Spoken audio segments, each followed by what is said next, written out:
see some of Kevin's tables and Tony's tables. Kevin, Okay, guys, we're live. we're live. Start. We are live. So it's June 15, 2023, and this is the Finance Facilities Committee meeting. And we have two long agendas in finance and facilities. So let's start stating your name and title with the person to my right. Ed Tate School Board. Marion Key School Board. Bob Hickey School Board. Andy Sanko, Superintendent. Cheryl Rabange, Assistant Business Administrator. Tony Rapp, Director of Business Administration. Jessica Benda, Supervisor of Facilities. Matt Ferguson, IT Director. Ed Salomon, School Board. Mike Thorwald, School Board. Michael Roosevelt, School Board. Steve Nomas, School Board. And this is Yota Pali School Board. Before I start, I just want to let you know, my daughter had all of her wisdom teeth extracted, so she's home alone. If I get a distress call, and I have to walk out, and my co-chair, Mr. Tate, will take over. I think she's okay, but just in case. And with that, Mr. Rapp, would you like to start with the finance? Yes. So for the meeting tonight, I want to start off by saying I apologize. I know you've seen a long agenda. There's a lot of things on this agenda that we need to get covered before the end of the year, either for wrapping up 23 or for the start of the 23-24 school year. A lot of these items are small and they're not, you know, they're just things that we need to get done and have you approve. And I'm trying to make sure that I get as much information to this board as I can, or to this committee as I can, so that, you know, we want to be as transparent as possible. So you know, want to give some of this information you may not have seen in years past, but I feel it's important for you to know what's going on, and obviously it's important for you to know what's going on in the district. So with that, just going through the agenda, with informational stuff, MBIT proposed budget, the annual supplies and equipment bids, some more contracts have come in, committed fund balance categories, and I'll explain all this in detail in the presentation. National and state, local, and national cooperative purchasing, and a lease for our postage meter system. A contract for student transport, not a contract, an agreement for student transport pricing. What banks we're going to use in the following year.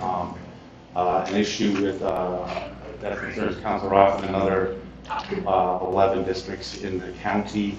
A health center feasibility study, a contract for athletic trainer substitutes, an independent contractor agreement for helping us get the federal programs this year, some informational items on a donation request, the tax rebate program, and to approve the final general fund budget. To start off with, Kevin from Cornerstone is here to talk about our investments. As he did last quarter, this is our status as of the end of March, March 31st, 23. Absolutely. Thank you. I know you have a long agenda, so I'm hoping to keep this brief for that, in light of that, but also because a lot of things have been happening in the cash markets over even the past couple of days with the Federal Reserve making some announcements. And what I'm looking forward to in the next month or so is sitting with Tony, really planning out where next year comes in terms of the budget. And, you know, I'll give you guys a hint. From when Tony asked for a budget number for next fiscal year until today, rates have moved up a lot, meaning we actually, you know, I'm not going to lock it in, but, you know, we should exceed the budget by a bit. So here what you're seeing is that the Treasury yield curve over different time periods at 12/31/21, 22/23. But when I mentioned that there's been a lot of movement since March 31st, and if you think about it, March 31st was only a week or two after some of the big bank failures happened. Interest rates had fallen, thinking everybody thought that was going to have to cut rates to save the banks. Well, fast forward a couple months, and that 4.74 as of yesterday is 5.2%. That 4.85 for 3 months is 5.4%, 6 months 5.4%. But basically, what we're going to be able to do is pick up an extra, third to half a percent. To give you an idea on what that means is, if the average account balance is 100 million, and it's a little bit higher than that, but for math purposes, it just makes it easier. 0.5% is $500,000 a year. So, as long as those rates come up and the economy doesn't crater, causing the Fed to cut will certainly be in good shape for next fiscal year. Jump ahead a couple. Where we're at right now, and this is the market, so futures traders trying to figure out where the Federal Reserve is going to be at the end of December of this year. And, right now they think the Fed will be at about 5.25 to 5.5%. Again, remember going back 24 months and 4 or 5 years before that, we were talking about 0.5%. So this is a significant difference, and we'll be able to add to the budget. This chart is not a chart, so I won't go into too many numbers other than to say the general fund year-to-date through March, so we saw one more quarter, was at about 2.7 million in income. And I will point out that Wilmington Trust portfolio, as we had discussed, if you recall, a couple of quarters ago, that had lost some money because interest rates moved up. That's recovered all of that and is right back on track as those bonds get closer to maturity. And we should be able to, the next year or so, be able to take some of these bonds where they coupons of 0.125, 0.33, 0.5. We'll be able to roll those into coupons that have a 5 in the beginning. So, it will be significant. We'll be able to lock in higher rates for a longer term. This is just the holdings of Wilmington, TD Bank. As an update, since we talked last, we still think TD is a very strong bank. They actually canceled a merger they had with another Canadian bank that was a really good thing for them. The market did not like that plan for a merger, so they backed out, and TD, doesn't have both concerns right now. Again, even if TD went out, we are back to the Federal Home Loan Bank.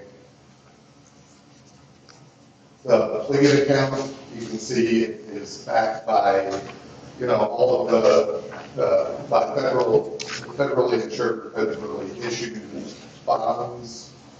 And then that's disclosures, which feel free to read and ask questions. But the short version is things are going, well in the market right now. And like I said, I think we're going to have opportunities over the next year to move assets around a little bit, to lock in higher rates, and also I'm highly confident will come in significantly.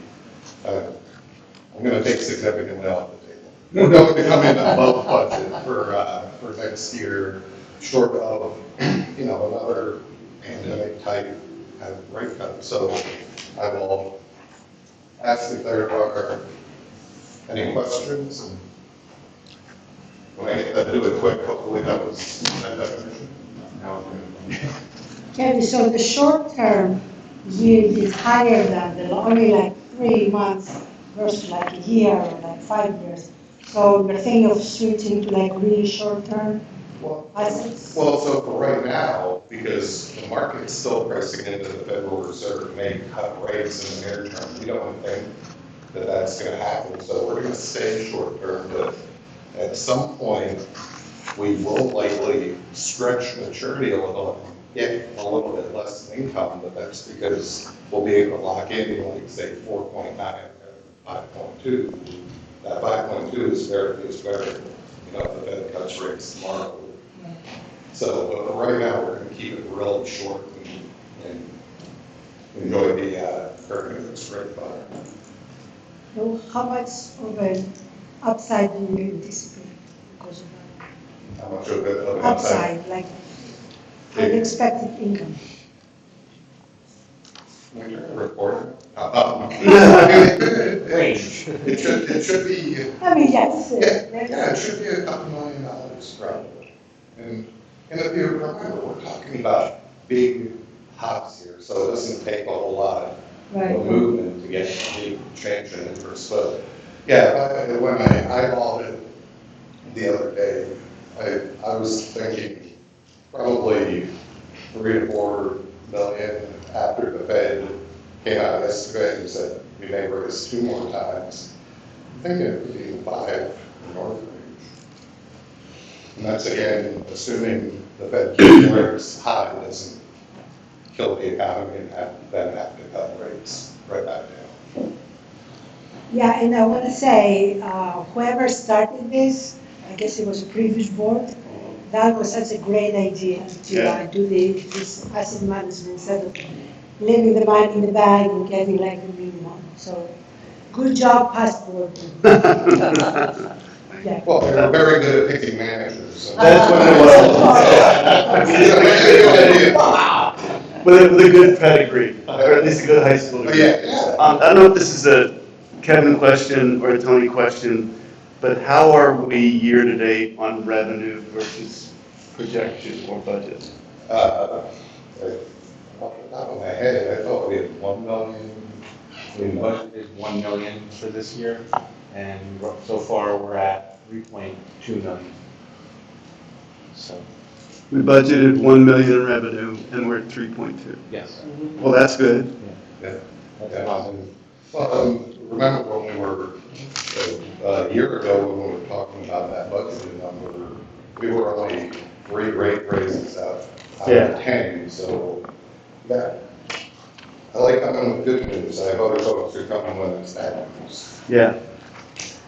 We budgeted for, the budget that I'm asking you to approve is budgeted at $3 million, 23, 24. Thank you. Thank you. So this is the 22, 23 that is more than what we anticipated, right? Yes. Okay. And for next year, you're budgeting 3 million? And I wouldn't want to budget more than that as a conservative budget. Yeah. it was, and I remember came when rates were a little bit lower, but again, if rates can move up a point in a couple months, they can move down, right? So I stick with the 3 and, we want to get the over, not the under, so, we're comfortable with 3. Other questions? 3 is not pie in the sky. 5 would be. That's a perfect number to have in the budget. I mean, in terms of, that's conservative, and that's our checking account. So we need it to be, no, whatever. Yeah, and again, some of us have been already through this cycle 3 or 4 times where you think you're gonna hit 3 and you're scrambling to get there, so.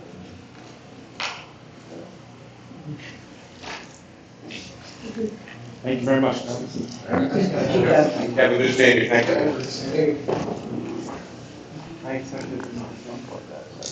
you.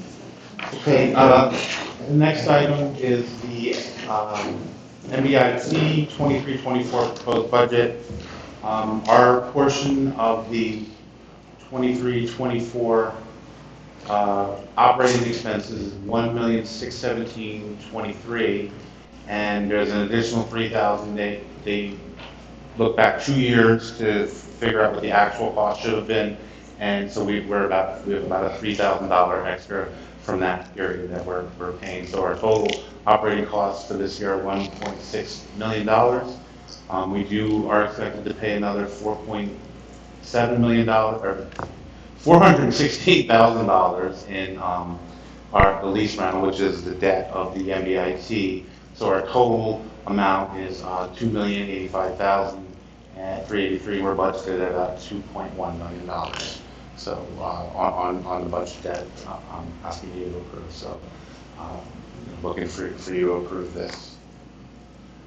Next. and we need to have it approved so that they can approve their budget. So, okay. Questions? Mr. Heath, want to say something? Do you have to add anything? No, we actually voted on it last week. Oh, you did, okay. We voted on it last week to approve the MVIT budget. Yeah. At that number. Because we had to wait because there was a discrepancy. Yeah. So And that's fixed now. So. that's been handled. And this is all formulaic. I mean, this is not. Yes. Yeah, it's based, Number carries everything. based on our average daily membership, and so we're the third highest in this school or the four schools. So, any questions? Next item, okay, I want to explain what this is. So this is something that you might not have seen in previous years. And what this is we start working in October with the schools, and they provide us with lists of items that they want, and these are items that are related to daily, like equipment, small equipment and supplies. And in order to get the best price for the district, what we do is we will go out and bid, get a list of the items from the schools, see what the items are, and then go out to bid for them. And then we get bid results from vendors, and then we take every item and we pick the best price that we got from the vendor, and that's the price we go with for that item. So if one of the items is 9-volt batteries and one vendor gives us the best price, we use that, and if another vendor gives us a better price on AA batteries, we go with that. And this is not related to anything having to do with books or software. It's related to minor equipment and supplies. And you can see, and what this does is it gives us a list of prices to purchase items if we need them. This is not saying that we're going to spend $123,000 on technology and engineering supplies. That's just the total amount of the items that are bid based on the number of items that we think we might need. To give you an example, the athletic uniform supplies and equipment bid last year, actually this year, in 2023, the total bid items was $237,000. I analyzed our spend in that area. We actually, for those vendors in that area, we only spent about a little bit over $100,000. So we're not buying all these things. These are just if we need to purchase something. And what happens is the schools request items, and we put it on the list. Any school that needs an item, if they didn't request that item, they are still allowed to purchase from this list. So if a school wants to purchase from this list, they didn't ask for that, we don't say, oh no, you didn't ask for it. If they need it and they have the budget for it, then we will, they can use these prices to purchase. So what we're trying to do is save the district money. This has been going on for a while, but I wanted to make sure that everyone was aware of what's going on with this and what you're approving.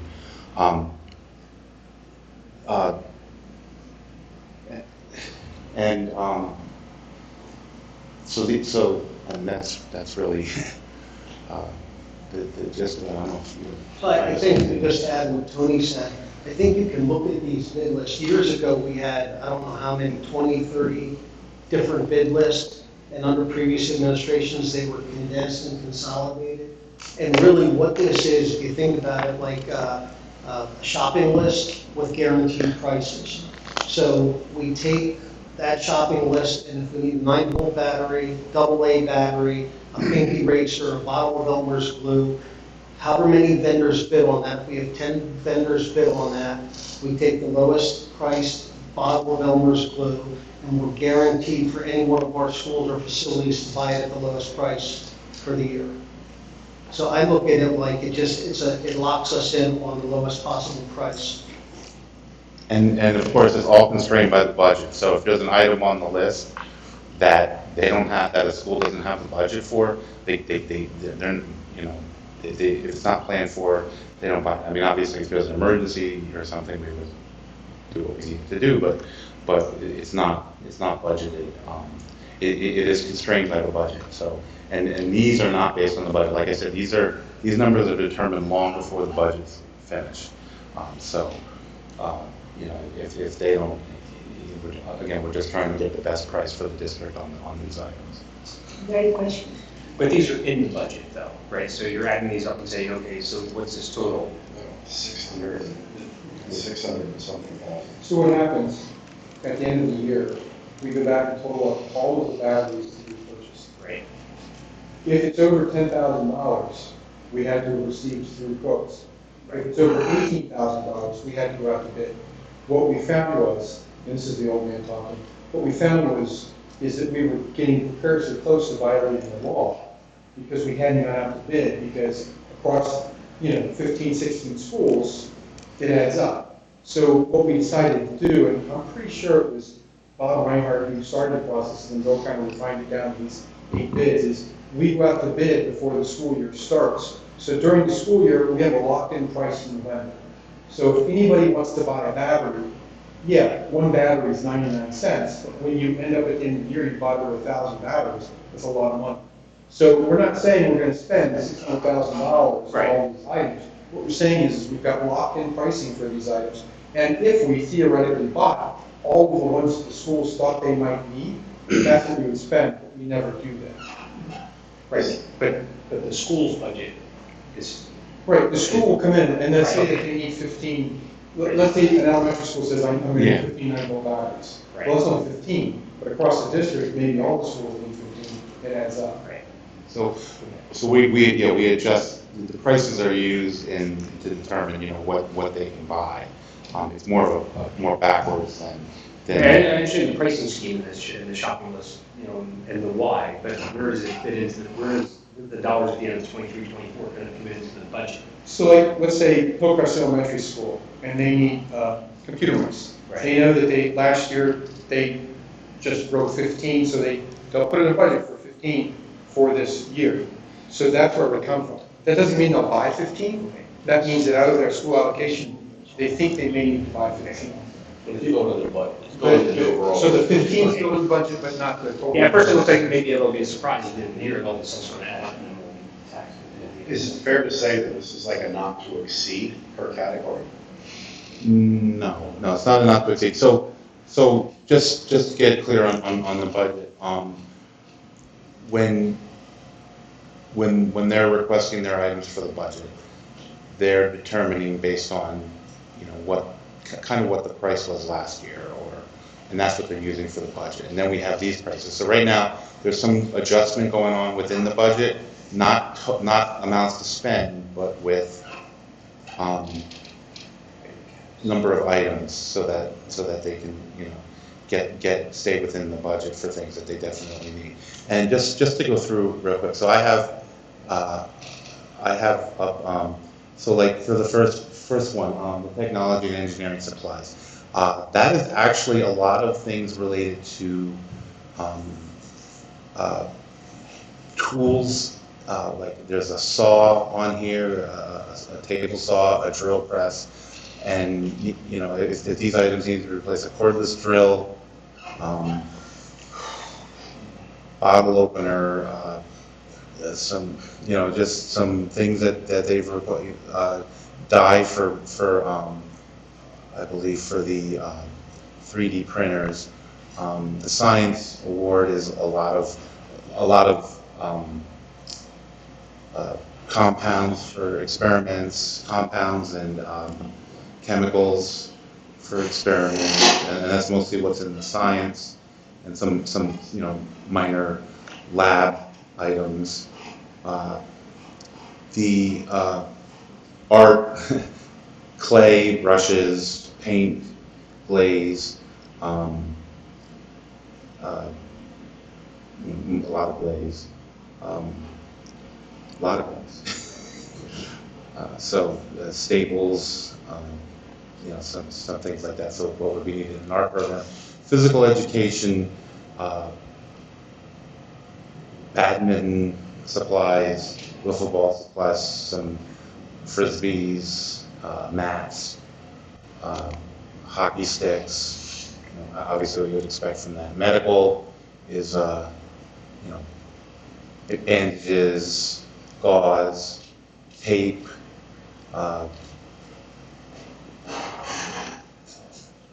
batteries, again, rechargeable batteries, Gatorade, lotion, so those things that would be needed for the nurse. The library and classroom technologies and accessories. You'll see a lot of batteries on here, some hard drives, mice, ink cartridges, laminate, book jackets, a library cart, tape, office supplies. Athletic is, all kinds of athletic equipment. And again, there's some of these items get left on from past purchases, but we, in case another school would want to buy it, we have the purchase here. So you're talking about, obviously we're buying uniforms, equipment, baseballs, softballs, basketballs. Again, there's a lot of uniforms in that, helmet decals. And then the music bid, this is where you're talking about things to keep up with keep the instruments working. Drum heads for the drums, and a lot of drum stuff on here, sticks and drum heads, bass heads. I've seen violin strings. There's not instruments on here, but reeds. So it's more along the lines of supplies for the more expensive equipment, guitar strings. So that's really what is in each one of these areas. Thank you. You have a question? Just a quick one, I hope. Like, when you got these bids, I mean, what are these, or how does it get categorized and looked at? Like the shipping and handling costs or anything, or is that inclusive of it, or gets put somewhere else? Like, for example, if we're getting a great deal of batteries from one place, the other place might charge a little less, but to get it to here might charge more. Do you know, I mean? I don't have that depth of information on the bids. I do plan on looking at the process in the upcoming year and trying to have a more uniform set of items and have some more agreement between the schools as to what they need. The only reason I asked is we were maybe Most of them before. include Yeah. what it costs to have it delivered. Okay. That's part of the specs and the requirements from Doggie's have to pay. Right. It's a cost to deliver to the building, so that we're not being charged all those extra costs. Yeah, I just remember buying books or approving books, and I think the number was like 20 grand to ship them here. So not an insignificant number, so. Thanks. Thanks, Matt. If I may, and it has nothing to do with your bids, I would task the administration to take a good look at, I'm coming this way, parity between the districts. And Because this is a shopping list, and it doesn't take long for one school to direct all their funding to one thing, because I saw everything, batting cages. Yeah. If you've got 3 batting cages at one high school, you better have them at the other high school. I mean, you better. I don't care what the athletic director says, you better have them. Because there's laws. well, that's why I talked about I want to have more of a uniform discussion. Yes, I don't need an answer to that, I just want to. And as I say, I want to make sure that things like that aren't happening, and have all the athletic directors get together and decide what they need, instead of having a list for each school, a list, based on things that are needed. There was in the past, back before we weren't one-to-one with laptops and stuff, some schools devoted their budgets, their unencumbered budgets to buy laptops, and others bought rugs. And that caused all kinds of problems. Right. And we have to be careful with that. Right. So. I will say that spend among the schools, at least, so we did a pretty in-depth analysis of the athletic spend. And the spend among the schools there was parity there. So There How about were, overall? no, Per student? no, I did not do I think first we're- student. Well, I did, I just, 2 middle schools were within, 2,000 and I meant the elementary, but okay. the high schools were above that. Well, the elementaries aren't really involved in athletic. But they get a budget. They're involved in some of the other things. Yeah, they're definitely involved in the other things. Yeah, I mean, Again, I don't need an answer tonight, or I'm just asking, I'd like you guys to take a look at that. okay. All right, okay. Move on. Yeah. This is, so if you remember in March, we approved prom contracts for South senior and junior prom for 2024 and South junior prom for 2024.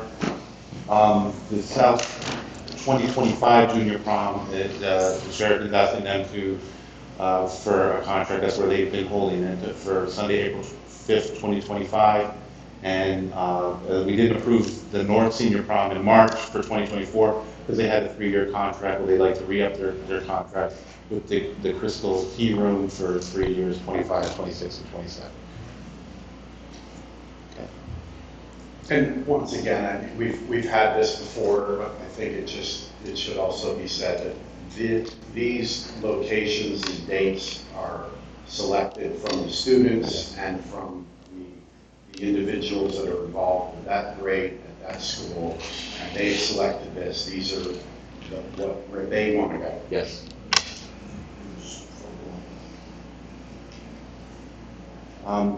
This is mostly a housekeeping item for the end of 2023.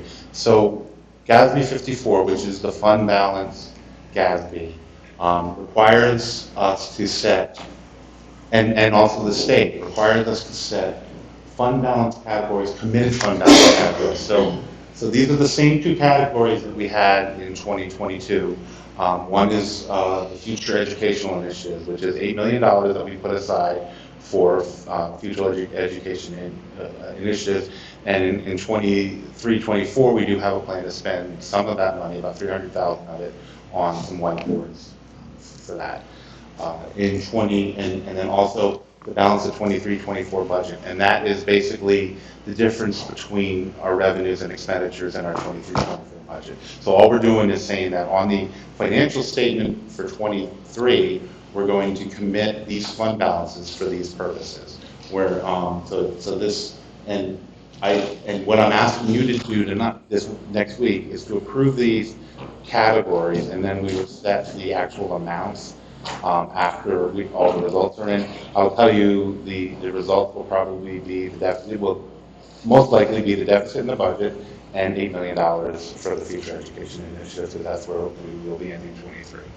So we're approving the categories, not the actual funds. Not the amounts, but we need to have the categories approved by June 30th. And that actually did not happen last year. Didn't get approved until the interim finance director came in and had this approved, had the board approve this. So, and that was, what that issue was. We're good. This is we're asking for to approve our participation in local, state, and national purchasing cooperatives. These are the same purchasing cooperatives we use every year, the same list that we used last year. But basically what this is if we want to purchase items, larger items, and this is authorized by the PD, we're allowed to use these purchasing cooperatives. And what they've done is they go out to bid on certain items, kind of like the same thing we're doing for our supplies. And they'll ask for bids on certain items, and all the bid work is done. So we're allowed to purchase from these cooperatives without going out to bid ourselves. So we'll get a really good price. They say we needed to buy a van. We would get a really good price through CoStars on a van because it's already been bid out, and we don't have to do all that work. So we're asking your permission to continue to participate in these groups. Does the contract cost us anything or no? It's silly to do this. We've saved thousands of dollars in areas. Because we don't have to, we can bid it if we don't like the price. Right. Yeah. And that will continue to do as we did in the past. It's not something new, right? Right, this is what we've been doing. And, they said if, we're gonna go to them for a price and we think we can do better somewhere else, then we'll go out to bid. And we have. But from my past job, I'm looking at, local municipalities, a lot of, pretty much every police car in the area is bought using Phil service. And they get really good deals.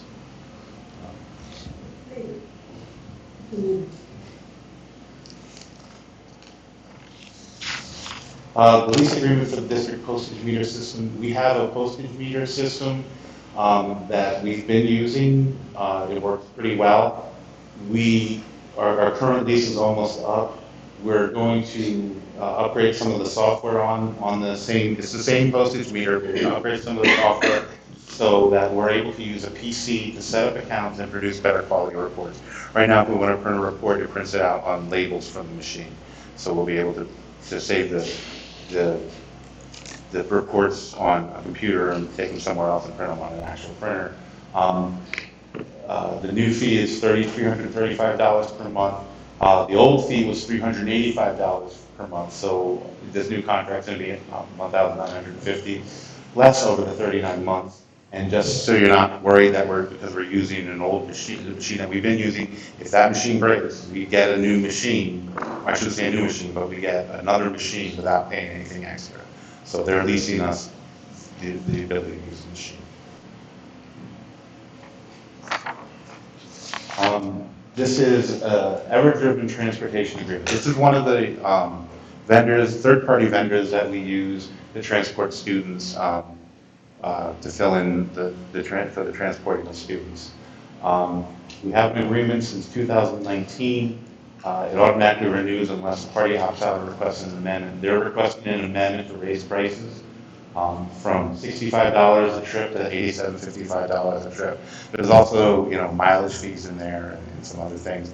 But this is one of 4 vendors that we use. The other 3 are Sarah Car Care, Bucksmont Transport, and Germantown Cab.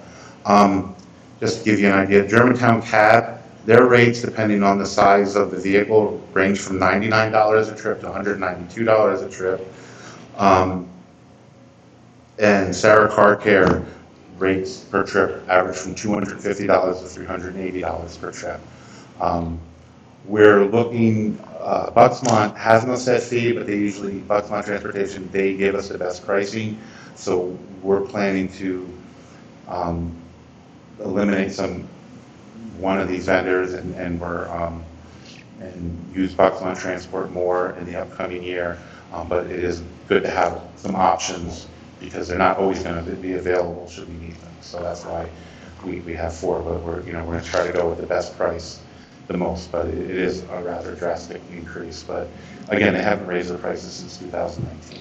Mr. Sullivan? Tony, if you would, do you ever, I know there's things going on behind the scenes, do you ever see us moving away from these third parties? Is this something that Durham or another bus agency in the future could take one of these runs? I realize it could be one kid to one school, which is where these do come in handy. But we're up to 4 different contracts plus bus service. And you have different ideas and different people you're contacting and talking to.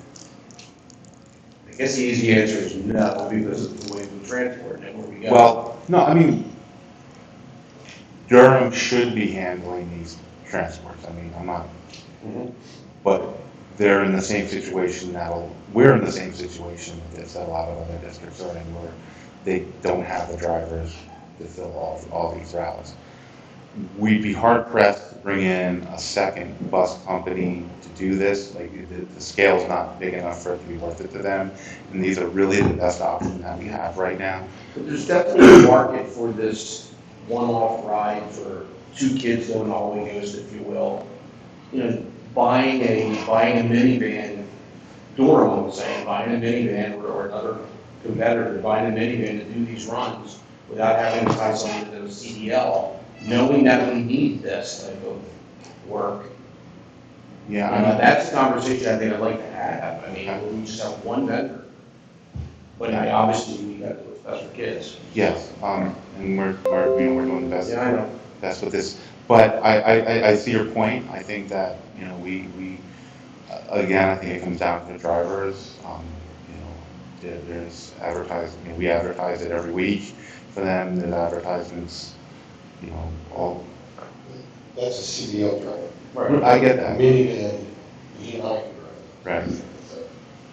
Right. Right, well, we can talk to them about that. I mean, I know they are supposed to be able to use vans, so. We'll talk to them when we hire them. Mr. King? Tony, we learned recently of an incident involving one of these transport. Might they fall off the list because of performance issues?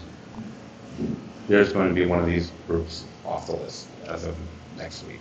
So but it's not driven entirely by low bid? I mean. It's close to executive session here. I would just be careful.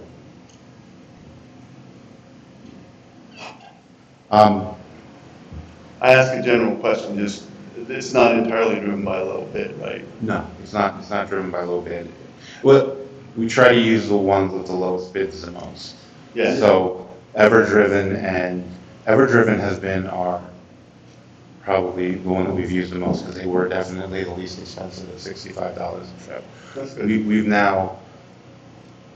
We're looking at, comparing, between Everdriven and other vendors on this list, whether or not we're going to use them. At this point, there's not a huge market for these third parties out there. This is where I think, Durham can really, or anybody can come in and really scoop this up. And these third parties, the four that Tony has outlined, they're primarily driving our non-public school Right. students. The singular The kids. singular with doubles, triples. Mild. Yeah. I suppose, is it fair to say that we're making the same requirements as far as the background of the drivers of the, obviously not CDL, but with respect to some of the other things? The background checks. The quality, yeah, the background checks are being equivalent, same term and all those.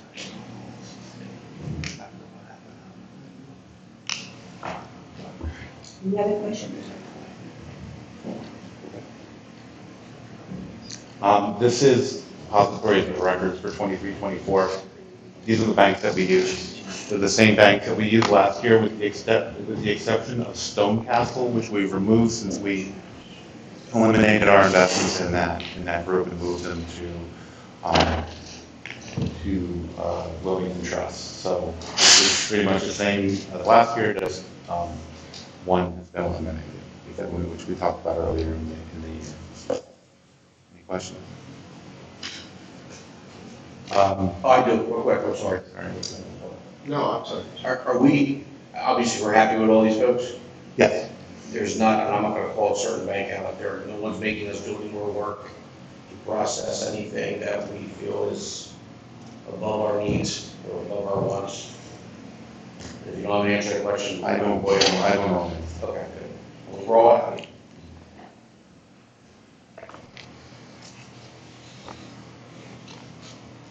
But let me preface that by saying nothing that doesn't provide for them. Okay, fair enough. I'll clear it up. So this is, there's a property in, it's located in Levittown. And this property was purchased by all the was gifted to all 13 school districts in Bucks County in 1977, I believe. In 1980, part of the gifting was gifted by the Levitt family, and part of the gifting was a restriction on the deed that it only be used for educational purposes. In 1980, Centennial School District sold back their portion of the property to the other school districts for $1. Those school districts were used for educational purposes up until 2000. These buildings, I should say, were used for educational purposes up until 2009. Since then, we through the IU, we have made attempts to auction the property off, to sell the property, based on the deed restrictions. And the deed restrictions, the deed restriction is that it be only be used for educational purposes. And so our auctions that we've tried to do have been very limited to that purpose. And we've been unable to sell it that way. We've tried to have the deed restriction removed from this property, but there's no living relative of the Levitt family available to remove that deed restriction, and no judge will allow that deed restriction to be removed without that. So we have the property, and so right now, the property has 3 buildings on it that are in horrible condition. They're falling down, the copper's gone, the electricity's turned off, there's, I saw slides of, there's basically large pieces of the roof missing. We were given 2 options with another group that wanted to rent them from us and redo refurbish the buildings. There's no way that they would be able to do that. So, in the interest of safety and to make sure that we're not part of something that's dangerous,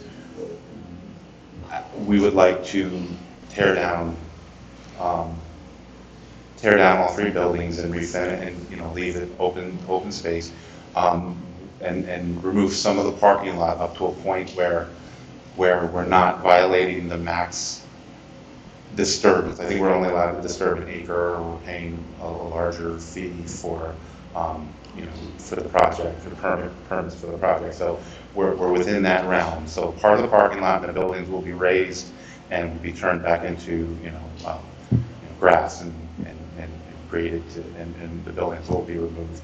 The cost for the total cost for the demolition is $272,630. That does include a 10% contingency above the price of the demolition. So should there be overruns, we already have an overrun in here, a 10% overrun. So if the costs are over 10%, then what has been predicted, or what has been bid, because it did go out to bid, it did go out to public bid, I want to make that clear. It was bid on this job. And so our share of the total amount, should it go to that 10%, would be $22,719.17. Same share as every other school district in the county, but it's Centennial. They will bill us actual costs. We're asking you to sign off, to vote for this approve this as a not to exceed. So if things end up going over more, we want to be able to come back to you and let you know it went over more. But this is not, the administration recommends this because of the safety issues with these dilapidated buildings and getting them taken care of. Yeah, just to add, we've discussed this at the IU at the executive session, and we've seen pictures, and it's also used for a lot of people using drugs, and they go there in very unsafe conditions, and they find all kinds of things. So it's a huge liability on top of just being unsafe. Tony, you forgot to mention who's going to do it. Sorry. I'm over gun shy at contracts, and they don't know who's going to do that before this stuff. Sorry. While you're looking for that, I'm interested to know, is there a specific district or is the IU spearheading this? And why this came up now, since this has been a condition that's been getting worse since the 70s. I'm curious to know why we, as a board and potentially as an administration, find out about this effectively tonight or yesterday. The IU is spearheading it. This goes back decades when they started looking at, they being the 13 and 12 districts trying to sell, auction, change the way the property is deeded. And that's been going on for decades. It is increasingly becoming dilapidated. It is increasingly becoming dangerous. That's my word. Because I too have seen pictures and driven by it. And so The way it was delivered at a county superintendent's meeting was that it's really a liability. And our choice here is, A, to raise it, as Tony just explained, or B, there was some group was interested in, excuse me, putting some money into it, thinking they could refurbish at least one of the buildings and then run a child care center, like a daycare center out of it. I will tell you that the buildings are like the traditional Levitt houses, Levittown houses. And so I know that this has been through the courts, as Tony said, years and years ago, and it keeps coming back around. No judge would overturn that, and right now it's just, I think it's just a liability for all the districts that are involved with it. Totally agree. I'm just trying to understand, I mean, if the IU is coming through this, could anybody given us a heads up? I mean, I think we're getting the heads up now because they don't have any other way of dealing with it. I think what Mike's saying is you're giving us a heads up now and asking us to vote in 7 days. Without any research or conversation or anything. My understanding from the discussions, and again, we have not voted on this on the IU session. Yeah, you will. You have to vote first in order for the IU as a board to vote, is that it's presented as what's happening, there's no other option. I mean, But we surely, don't have to do it, right? surely when we went out to bid, we could have been notified, right? This bid didn't happen yesterday. Right. Why wasn't this board notified? Right. That's the question. That's the board, even why wasn't something like this involved in a committee? That would give some people a little bit of time. So to look would at you it. like to have seen be involved in the bid instead of the IU spearheading it? I would like to know what happened because we didn't have a vote on it. Right. If we did vote on something, enough time to process and think and consider would be appreciated. Well, we're voting on it, excuse me, Go ahead. we're voting on it next week, right? Right. There's a week. If you want more information, Yoda can go out, or Dr. Sanko can ask for more information. When are they planning on demolishing it? I mean, once they have the approval, I don't have a date on that. I mean, we have the IU meeting on Tuesday and I can ask more questions. But, I mean, I don't, as again, we was discussed in the executive session, and pretty much what you see here is what was discussed with more detail, with pictures and, you know. Right, but we don't have it. I mean, it would just, I don't know, I think it's discourteous, it seems a little blindsided. I mean, there's a trust element in this. Has our attorney, has our solicitor reviewed whether what is being proposed is? Yes, yeah. Okay. Yes. I did refer this to her, Okay. the approval language that you're going to be. Yeah, I mean, I think, there's just things like this that I think are emblematic. It would be nice to have. So what would you like to know? We can ask the IU for more information. If there's an item that this board is being asked to vote on, it would be nice the night before the committee meeting to have a little bit of input. That's all.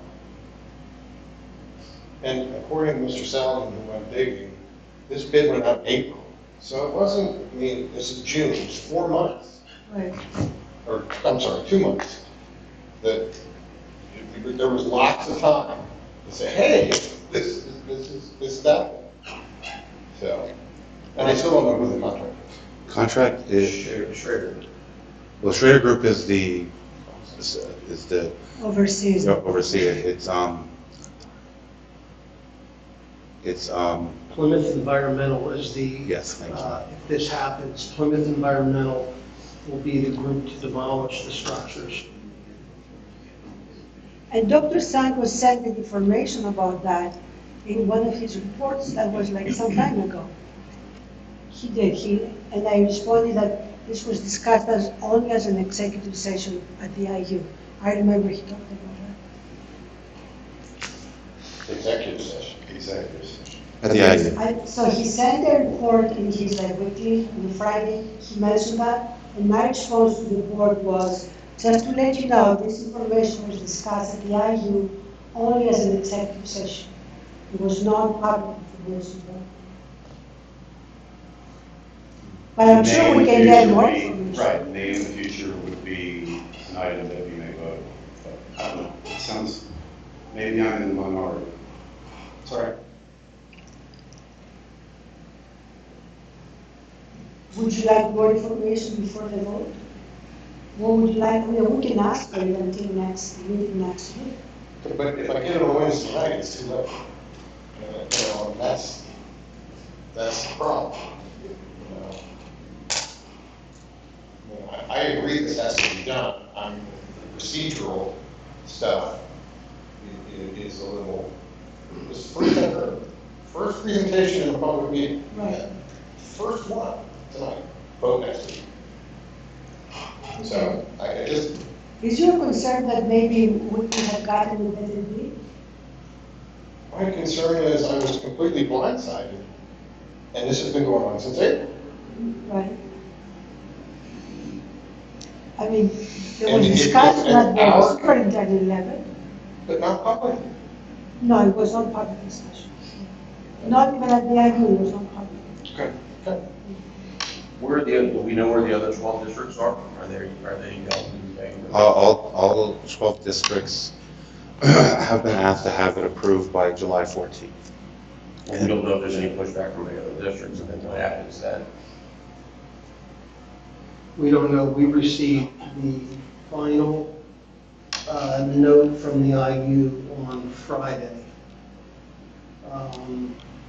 outlining Plymouth Environmental, re-mentioning that Schrader Group recommends that Bucks IU accepts proposal of the lowest bidder, which is Plymouth Environmental.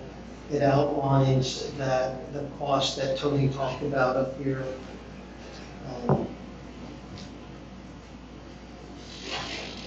But I don't know if any board votes no across 12 boards. I don't know what that looks like.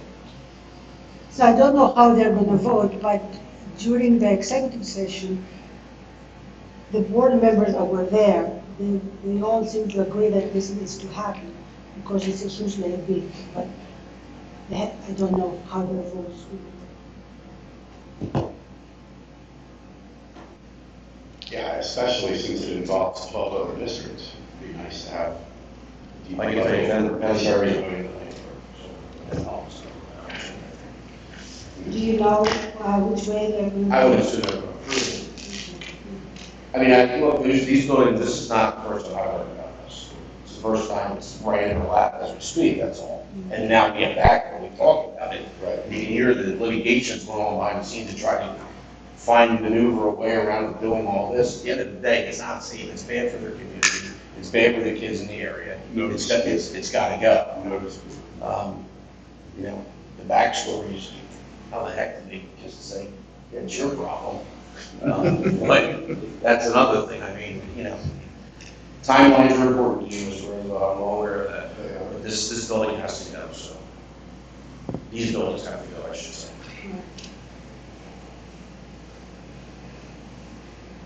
Any more questions? You want a roll call on this next week, or? I mean, if you need more information, I can ask the IU to provide more. And would you like to see pictures? Yeah, I was just thinking it's the process, as Harold people with the process, not what's right. Right, so I think Demolition of the building is. going forward, if they want us to vote on something, we need, at least 2 weeks' notice, or whatever you guys want to, I set. have a sneaky suspicion this will not be the last one tonight where this is gonna happen. So, yeah, so, I mean, and that's the big problem, so. But that's fine. I So don't this have any specific problem. one, we can ask the IU for more information before next week meeting, if it gives you like more information so that you are more comfortable making a decision. Would you like maybe Mark to call you and talk to you about it? No, I can call Mark. I'll call. If there is any, let me, or let us know. Yeah, I mean, yeah, right, exactly. If we've got to dig around and do our own investigation and calling it double time, that's fine. We all work, we all have things to do, but that's all right. We'll double down on our stuff. I just want to say, I think that we are not in a different position with the other districts. I think That doesn't matter. everybody got the information at the same time. So we move on? Okay, go ahead. Well, we need to know where you, so I'm gonna place, we're not gonna place this in consent, we'll do it outside. So it's right, you need to, I need to know what to put on the agenda next week. Unless there's 5 people that are okay with this, I haven't heard everybody, I haven't heard that. I'm okay with it. For the record. I'm okay with Through that. consent. We'll leave it outside and we'll put it on. Okay, Mr. Rapp. Health center feasibility study. So our neighboring school districts have put in these health centers where employees can go for healthcare related reasons that are within the district and are run by the district. Because of that and some questions about it from some school board directors, we went out to asked our healthcare, so Gallagher, the Gallagher company provides us with our, they're our consultant for our healthcare costs. A division of that company has, Gallagher Healthcare Analytics is giving us a proposal to perform this study to determine the impact of providing this health center. It includes, many different phases, including, the return on investment for this type of health center. The study cost to the district would be $13,500, and it would provide us with a report as to what impact it would have on our healthcare costs, and what kind of return, how much it would cost us, how much we would save us overall, or if it would save us overall. So if I could just, I'm sorry, Mr. No. If I could just add a little more context around that. We're always, what we've been doing with the budget, we're always looking for money savings opportunities. And I had an opportunity to go and visit at least one of these healthcare centers. Some districts in Pennsylvania, New Jersey, some municipalities are moving towards a healthcare facility to lessen the premiums of the insurance. And so we've seen some of them in operation. We've read literature on it. We've met with Gallagher about it. And ultimately, when you talk to the folks that own them, they'll tell you they'll save you money. But I believe we need to do our due diligence and not just here we're going to save money. We need to see apples to apples comparisons. The last group that I spoke with, they told us that they could have something built in Council Rock within 6 months. So I don't even know where they would go in terms of physical planned space to do it. But before we would do anything and move this concept forward, we don't know if it's going to be cost effective or not.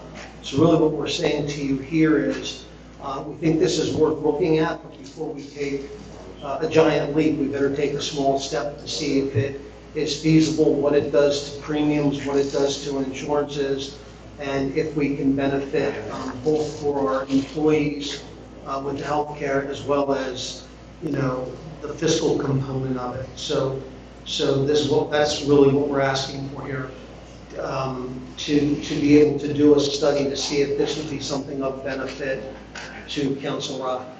Mr. Tate? I think it's a great idea to explore it, and this concept first caught my eye when I followed North Penn. I have somebody I know there. They did a ribbon cutting on their new healthcare facility. I thought, this is a crazy idea, but it's also being done at Central Bucks. Central Bucks, right? Yeah, so I mean, they looked at it, they thought it was cost effective. I think it's a good investment, $13,000, $14,000 to explore it. I think it's worthwhile. Could you describe for me exactly what the health center is and does? Thank you. Yeah, I'm really, This is new again. Thank you. This is, it's essentially going to like a minute clinic. It's like a minute Like a clinic. minute clinic where you can go in, and it depends on the level of healthcare center. Some have pharmacies included, so you can get your prescription right there. Some have x-ray machines. And you would be able to walk in and see a doctor or nurse practitioner, and it would be Jermaine Justin, Council Rock folks, Council Rock employees. So there are about 15 to 17 different companies that I'm aware of that offer this kind of opportunity. And several school districts, as we've talked about, Central Bucks, North Penn have jumped on. Municipalities, I know in Lycoming County, Pennsylvania, their township has latched onto this. And we really honestly need to learn more about it before we can suggest whether this is a good idea to recommend or not, and to see if it's cost effective. So the one that I visited in New Jersey, they had a doctor that oversaw the facility, and then you would make an appointment like you would call your physician now. If you had something that was emergent, you cut yourself, you needed stitches, you needed an x-ray, they could take care of that on the scene for you. And if you needed prescriptions that are not specialty medications, you could get your prescriptions filled at that location too. So we really need to be educated on it. We know that these things are bubbling up and popping up in different locations. And again, trying to see if this is something that would be of benefit to Council Rock. I have another question. Yeah, so do we have the land for this? Do we build the building for it? Who hires and who employs the doctor, the x-ray technician, the nurses, the pharmacist? Who pays for the stocking of all of these medical things? I mean, are all of these additional costs to build the thing and to staff the thing imposed upon Council Rock? That's all the stuff we have to learn from the feasibility study, right? Because as I said, the one group that I spoke with live said that they could have Council Rock up and running in 6 months, but I don't know where. I don't know if they would build a wing onto the Chancellor Center or buy a plot of land, I don't know. So in order for us to be educated on this, that's why we're asking for a study. We just don't know if it's beneficial, if it's worthwhile, if it's cost effective, and we have more questions than answers, just like you do at this point. Yeah, this is another thing where I think this would have been nice to spread around the work, give some board members a little bit of background information so that we can ask good questions to help inform the public and help the administration move things forward.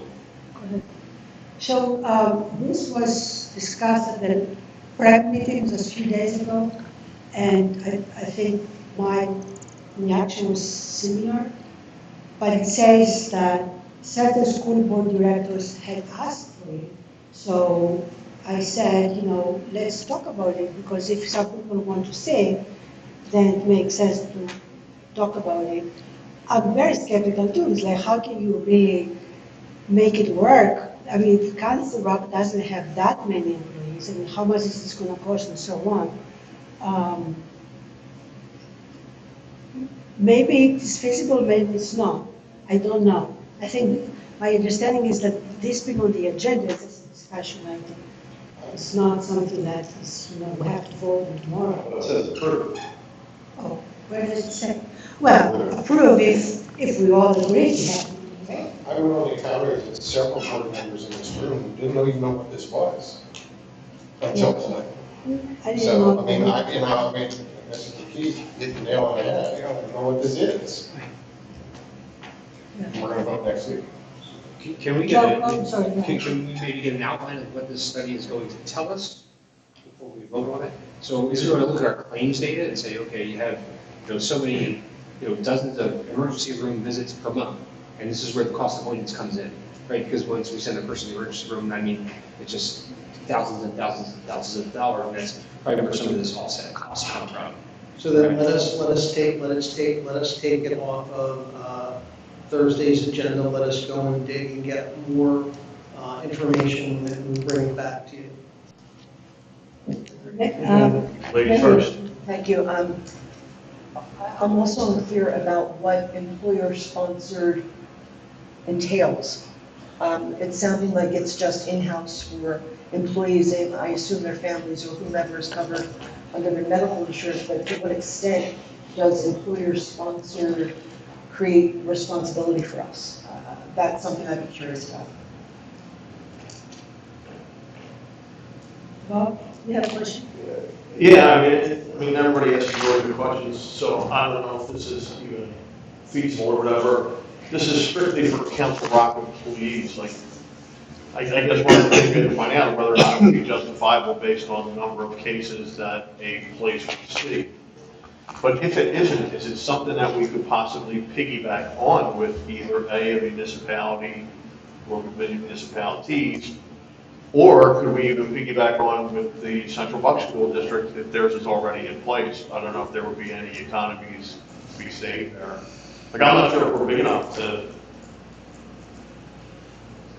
I don't know, like you said, I have no idea how many people are out every day seeing doctors and getting shots and prescriptions or whatnot. But maybe, like I said, if we could maybe lump the municipalities, our municipalities in, maybe it is something that's feasible. Well, you know, our municipality would be happy for us to set it up on our property. And I. Oh, no, I don't You mean. know that. Oh, yeah, and I don't mean on our dime. Yeah. No, I'm talking about shared responsibility there. How can we also confirm or to ensure that our employees' HIPAA information, you know, if that's being studied, is also maintained? We've got a lot of employees and, you know, that would be another concern to ensure that maybe just some high-level aggregate information. Yeah, my only comment to that is I asked that similar question when I was with them and had the same concern with personal identification, identifiable information. They assured me, of course, we were in a face-to-face conversation, they assured me that that was secured. But again, you know, I can't tell you that this would be beneficial or cost-effective, but it was the initiation of this is looking at this as possibly being a cost savings measure for us with our healthcare premiums. And as I said earlier, we're not experts at it, we don't know enough about it, and we're looking to gather more information to be able to see if this is something that would be a benefit or not. I think it would be nice to see the actual study proposal, not the feasibility study. So because they say the study's gonna cost $13,500. So what is the study proposal? What are they looking at? And so we have more information to know if something we want to proceed with. Yeah, that's fair. We'll take this off, we'll go do some more work on it. Yeah. And get some more granular information so that we can better inform everyone. That's Okay, any that's- more questions? Go ahead, Bob. This is a general question, I guess, and now it's not even up there. Like, I keep seeing emails and things like that saying, a board member asked. Like, we do this a lot, like, even with, like, our lawyer, a board member asked. Is there any way to find out, like, or is it not good to say, who's actually asking the questions? That's why it would be nice. I mean, we're supposed to work together. Nice. That wasn't Like- such a. Like, for example, I got, you know, something about, you know, a question about the lawyer, somebody asked our lawyer a question about something. And, like, we pay these lawyers money, and we pay everybody else money to answer questions, including you. Like, we, you know, I think sometimes we ask questions of you that are frivolous. And we just put in, we just make a general statement, like, a board member. Like, is there a problem putting a name to who's asking these questions? I don't want you to name who asked the questions and it's just a general point. Well, I will just say I've been trying to get in the habit of naming who's been I know asking you've me been for naming something. me, Yeah. Eric has been naming me, so everybody's naming me, so. No, well, Okay, Yoda asked. It's the name other people. I said, I think you asked good questions. Exactly. I've been saying who's been asking questions.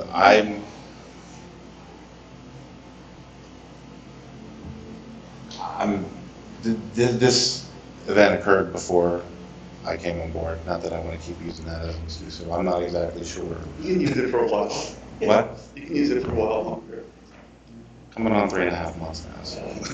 And I don't mean that in a bad way, I mean, this is, just like whoever the board member is who asked this question, it's a great question.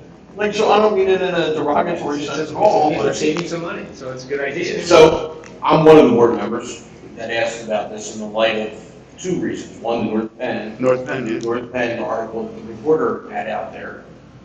Savings of healthcare in our budget would be tremendous. Does it work? I have no idea. But I will say this, I didn't know this was coming. I would have never let this be on a slideshow without talking to the board if there was any interest in this outside of Ed saying, hey, what about this? So I would have, in light of the questions, I would have no problem telling you, asking the administration, table this. Let me work the board a little longer on this because I've seen it in action and I've seen what North Bend's doing. There's some good to this, but Mary Ann, Bob, you all have questions that I think a feasibility study would do. The question I would ask is this the time to spend $13.5? So I can only see the deck when I get the deck. Nobody's calling Ed saying what's on the deck. Bob, I would put together an agenda for next week. This will not be on the agenda next week. I would say that in the past, usually this would have been a discussion item at a meeting, real quick, not any effort, just, well, how does everybody feel? And you look around for 5 nods. You know, that's where the board would ask the questions in this group setting. And then 5 people nod, or 4, before these are expensive players over here. So if you take a day of their time, it costs money, more than $35. So, that's traditionally how it's done. yeah, and that's my point, like, these things come up, we pay, including administration there, whose talents are to be used elsewhere. As much as I want this done, I would not approve this next week. I would not vote for this, because I think it needs more work. I think you need to put more stakeholders at the table and find out, just because there's an idea out there, and who knows what North Bend's idea versus some other group that's done it, what their ideas were, where their cost savings are there cost savings? How is this going to work for this? There's a lot of questions. And I think it needs to breathe a little bit. To me, I think this is more of a discussion piece tonight, and I think the board collectively needs to call each other and say, look, what do you think of this? What do you think of this? Read the article from North Bend.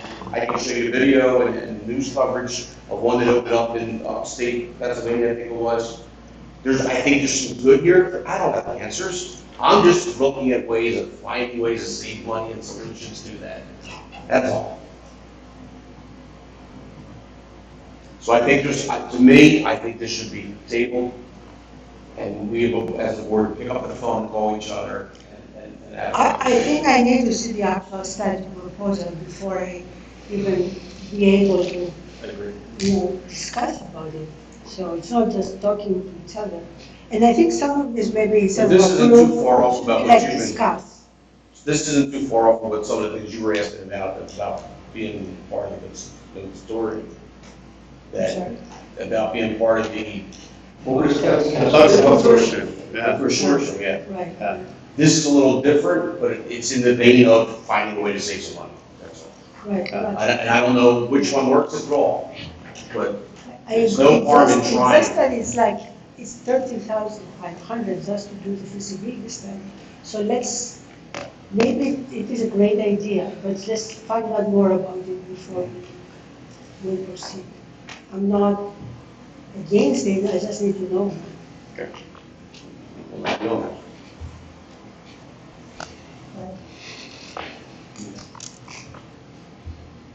JAG 1 substitute athletic trainer agreement. We've been using JAG 1 for our athletic trainers when they need to take a day off or for whatever reason, and we need a substitute. We've been using this third-party vendor. We need to, we have this agreement that we've had, it needs to be redone for the 23-24 school year. The agreement will be for 1 year. The fee per hour that we've been paying is $31. It's gonna, they would like to change it to $50. We have, once the athletic department looked at several other vendors, this is definitely the cheapest. Most other vendors are looking for $75, $80 an hour. So this is definitely the least, I shouldn't say cheapest, least expensive option that we have. Mr. King? I think, how many trainers do we have at each high school? That's what I thought, just one. So obviously, we need to have coverage to help out. So it seems like this is an unavoidable expense. And those of you that have been around and following this used to be Bucks First. It was the organization right next to the car wash in Richboro. They sold out to Jag One. So even though the name has changed, it's the same location that we've been doing business with for quite some time. Thank you. Yeah, I'll go there. How much do we spend on this a year? Approximately. I know you don't like to give approximate numbers, don't you? But I, Is it $2,000? more than that, I would say probably. Because it tells us how much our athletic trainers are not in the building as well. Well, it's more than not just in the building. Yeah. We have 2 high schools, we have more sports, activities, games on one night. So Okay, okay. it's not just based on not paying. It's not just during the day. Right. Yeah. Okay. Okay. Does every school do this? Does every school district? Every school district or both our high schools. No, does every school district do this? I don't know that. I'd like to know what the dollar amounts we spend on this. I will get that for you. There's no trainer in the middle school softball game when somebody got hurt.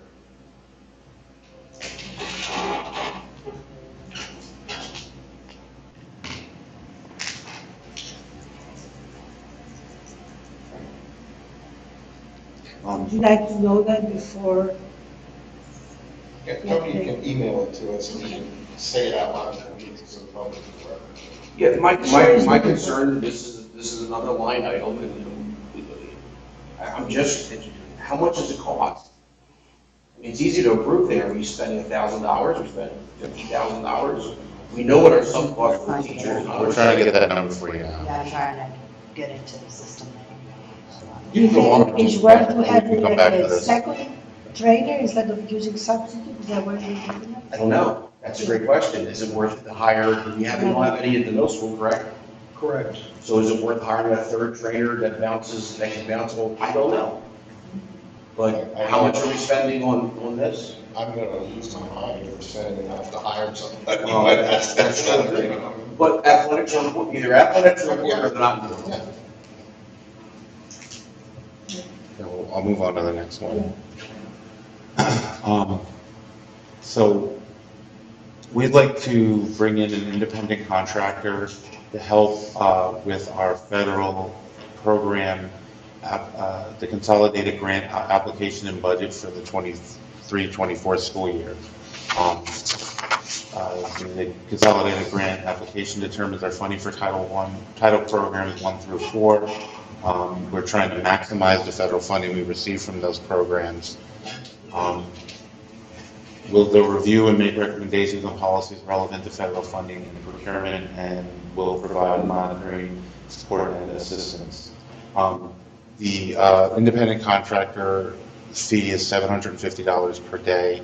We don't anticipate, we don't expect it to get to 10 days, but we're asking, the agreement is for not to exceed 7,500, which is 10 days. We don't expect to use it for 10 days. This will help with our application for these grants, to make sure that we have everything the way that it should be, to help Nicole free up some of Nicole's time so she has the ability to work on other matters, and also to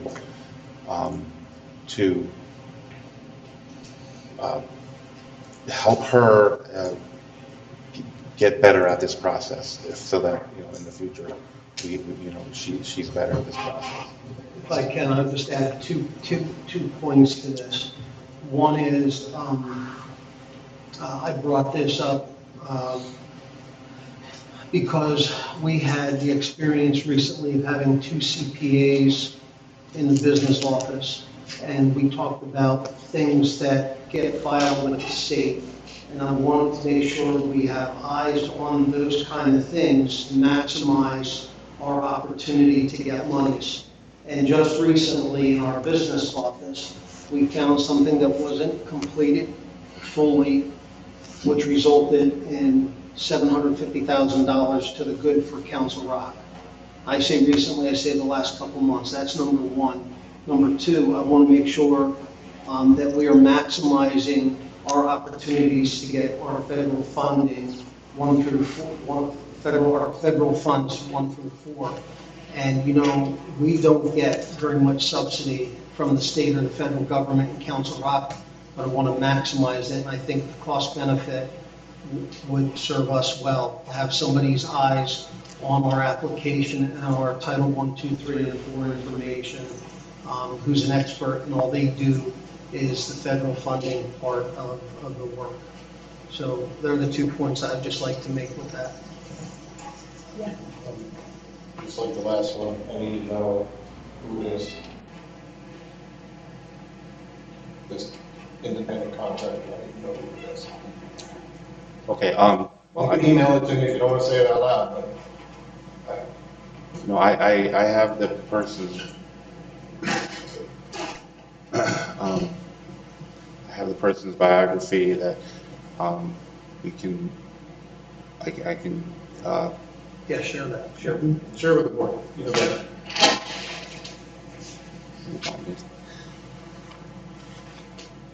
get a lot of email.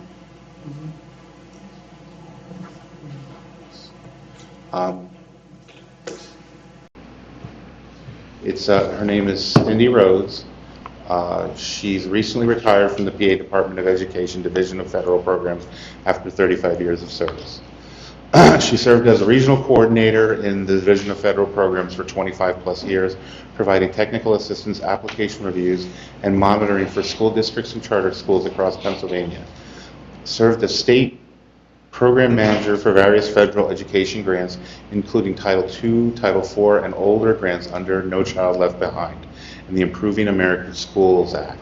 I also served as a Title I State Parent Involvement Coordinator for 20 years and worked with Title I parents from across the state to develop effective strategies for schools to engage Title I parents in the Title I program and then educating their children.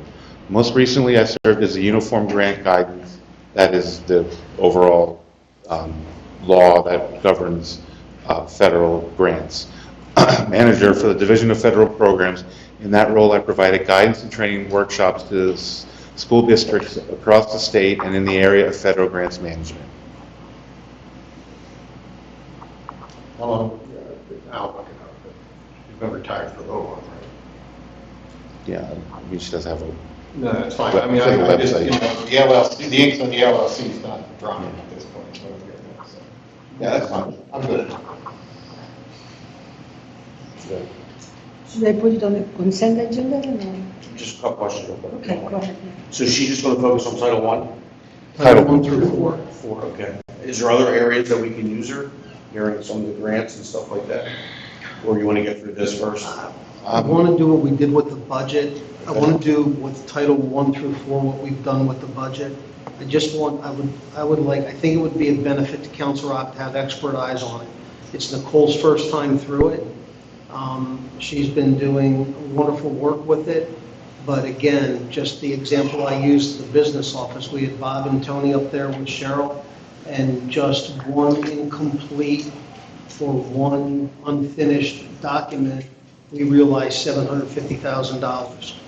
So that's kind of where I am with that. My hat's off to you guys for coming to the table with this, because a missed $750,000. That's, it's pretty hard to argue with why. Yeah, the- Yeah, I think we've discussed this before, the need for, real grant writing expertise, because the district has been very successful in obtaining grants in recent years, particularly in areas such as security and so forth, special grants that come along too. So I think it's smart to use experts to get the money that's available. This is even outside of our regular grants, even the grant guaranteed grants, PCCD grants, that what we've talked about, we'll talk about more. This is even more, specialized with the federal programs. Federal programs, I'm sorry. There's also a lot of requirements, and they've evolved over the last 4 years since the pre-pandemic, in terms of if you purchase equipment or processes or services, when those retire, they have to be documented a certain way, or you have to pay the money back. Wow. Or if you get money back for them, you have to pay it back. Yes, so there's a gap in knowledge right now in the organization that she will help fill. Great. So that's, from a back-end standpoint, because we have a lot of computer equipment that gets purchased with these grants, and I have to dispose of it in a very particular way. So this is really neat. Good enough. Good. Thank you. That's fine. We can move that to consent. Going back to the JAG 1, the amount that was spent in this current year was $6,293 for this. Just to give you an idea, I factored in the increase, that would cost $10,150. How much? $10,150 under the new fee schedule. Who approves the need for that? Does that come from the AD? Yeah.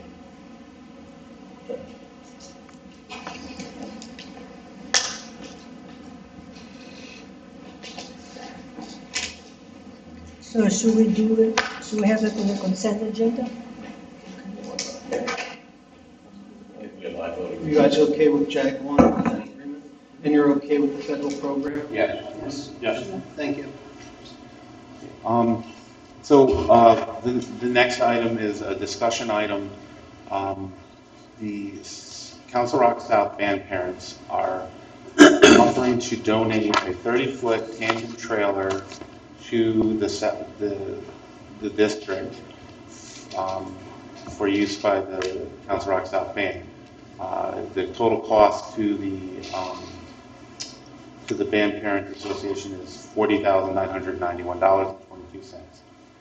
Currently, we are renting a box truck whenever they need to take their instruments to an event at $165 a day per event. The cost to the district, once it's donated, will be for use of a CR vehicle or another rented vehicle and a staff member to tow, to insure and store the trailer. We are currently waiting consultation with Eastburn and Gray as far as this item, whether or not, as far as, our policy regarding gifts, grants, and donations,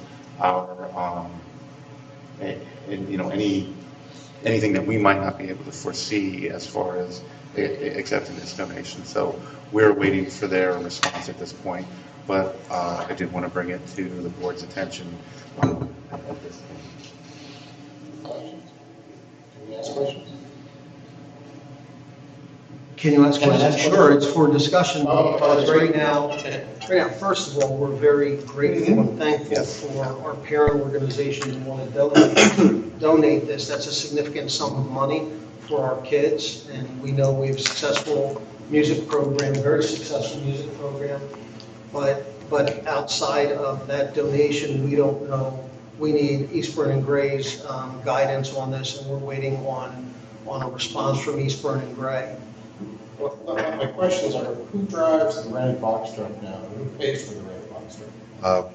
The district pays for the rented box truck, and it's usually driven by a maintenance person at a different rate than the maintenance rate.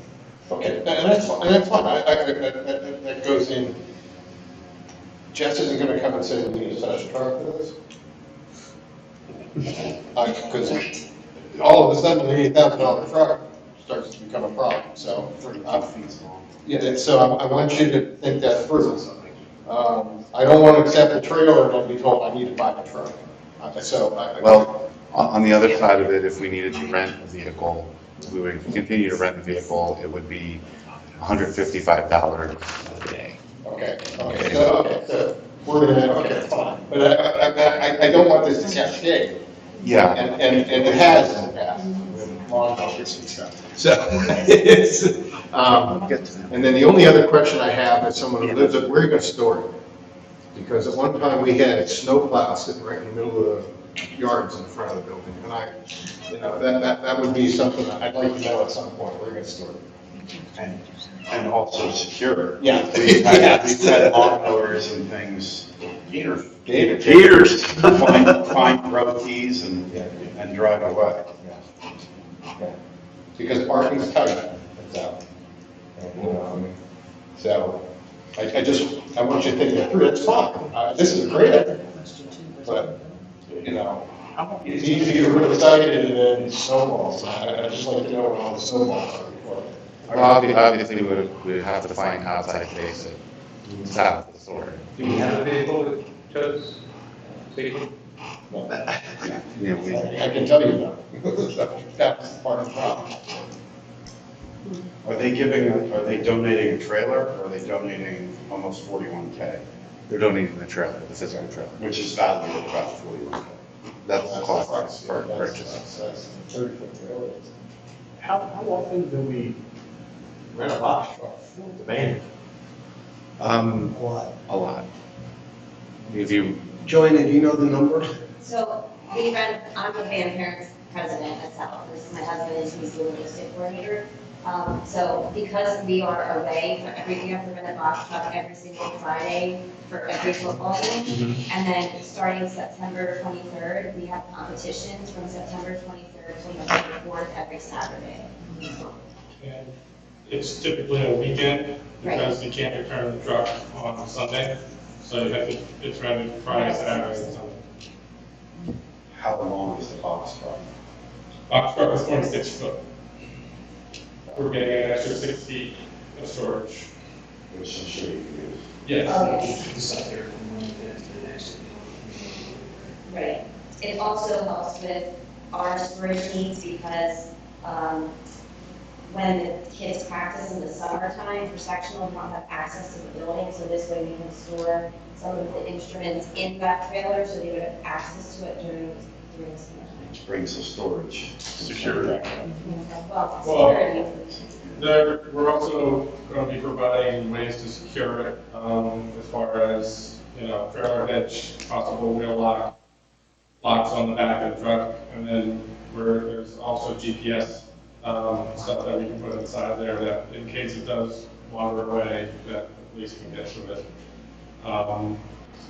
The other issue is the box truck has a lift gate, and some of our equipment doesn't fit on that lift gate, so we need to have two parents lift it while half of it is on and half of it is off. It's a safety issue that I've been dealing with for several years, but we manage with it, we do it, but this is low to the ground, and ramp, and build stuff right along with it, and it would be a much better solution. The kids could actually do it, we would just make sure everything is secure inside. What? The location. The idea that I had for the storage location is back in the back of the property where the facilities sheds are. There's a larger parking lot that seems to be empty most of the time. I'm not sure what kind of salt, sand, and other stuff is stored there. But that would be the location that would be able to house it. I've done scale drawings to make sure that it would fit. And that's where I would suggest to put it. And the band practices on that field that abuts that. Midway between the school and that facility. Is there electric out there? Is there electric out in the storage area? I don't. I want a camera light. I don't think we have cameras back there. We want a camera. Well, no, I want a camera. And that shouldn't be on us. I don't want to walk away. Yeah. That's not right now. That's one of the, yeah, And if I could just offer a frame of reference, I believe it was 4 years ago, we purchased 3 marching tubas, and that cost us $28,000. And then we donated those to the district, so larger donations of equipment is something that we do have past practice for. You guys raise all this money. We work so hard, we have huge fundraisers, and we have actually, in the winter time, we host a regional color guard competition where we had 55 teams from the entire East Coast, and we brought in over 1,000 spectators, and it was an 18-hour day for us, but that's where most of our fundraising. That's with 2 of those types of events, and this year we had them 2 weeks apart, so we had a week off in between. 108 volunteers. What do you roughly average, how much you raise? How much we raised? At that event? Per year? Oh, per year? Well, last year, just to give a frame of reference, it cost us $41,122 to put on the field show, the marching show, and we were national champions. So, that's costumes, that's props, that's feeding the kids every single Friday, Saturday. And what we brought in last year, after we paid all of our, facility usage and all of those things, and our insurance was about $33,000. That's impressive. PTO president. Yeah. That's a subset of parents in a school. It's actually the marching band for the fall, and then it's indoor color guard and indoor drum line in the winter. They're different seasons. It's still a subset. They're all over our. It's impressive. The winter guard events are fundraisers for the entire band. I mean, we also have back bingo, we do dinners out, that kind of little stuff, those are our 2 big. And you probably get paid at the same rate we do? Yeah. I'm just saying, that's impressive. I mean, It's a part-time job. No. It's our 6th year.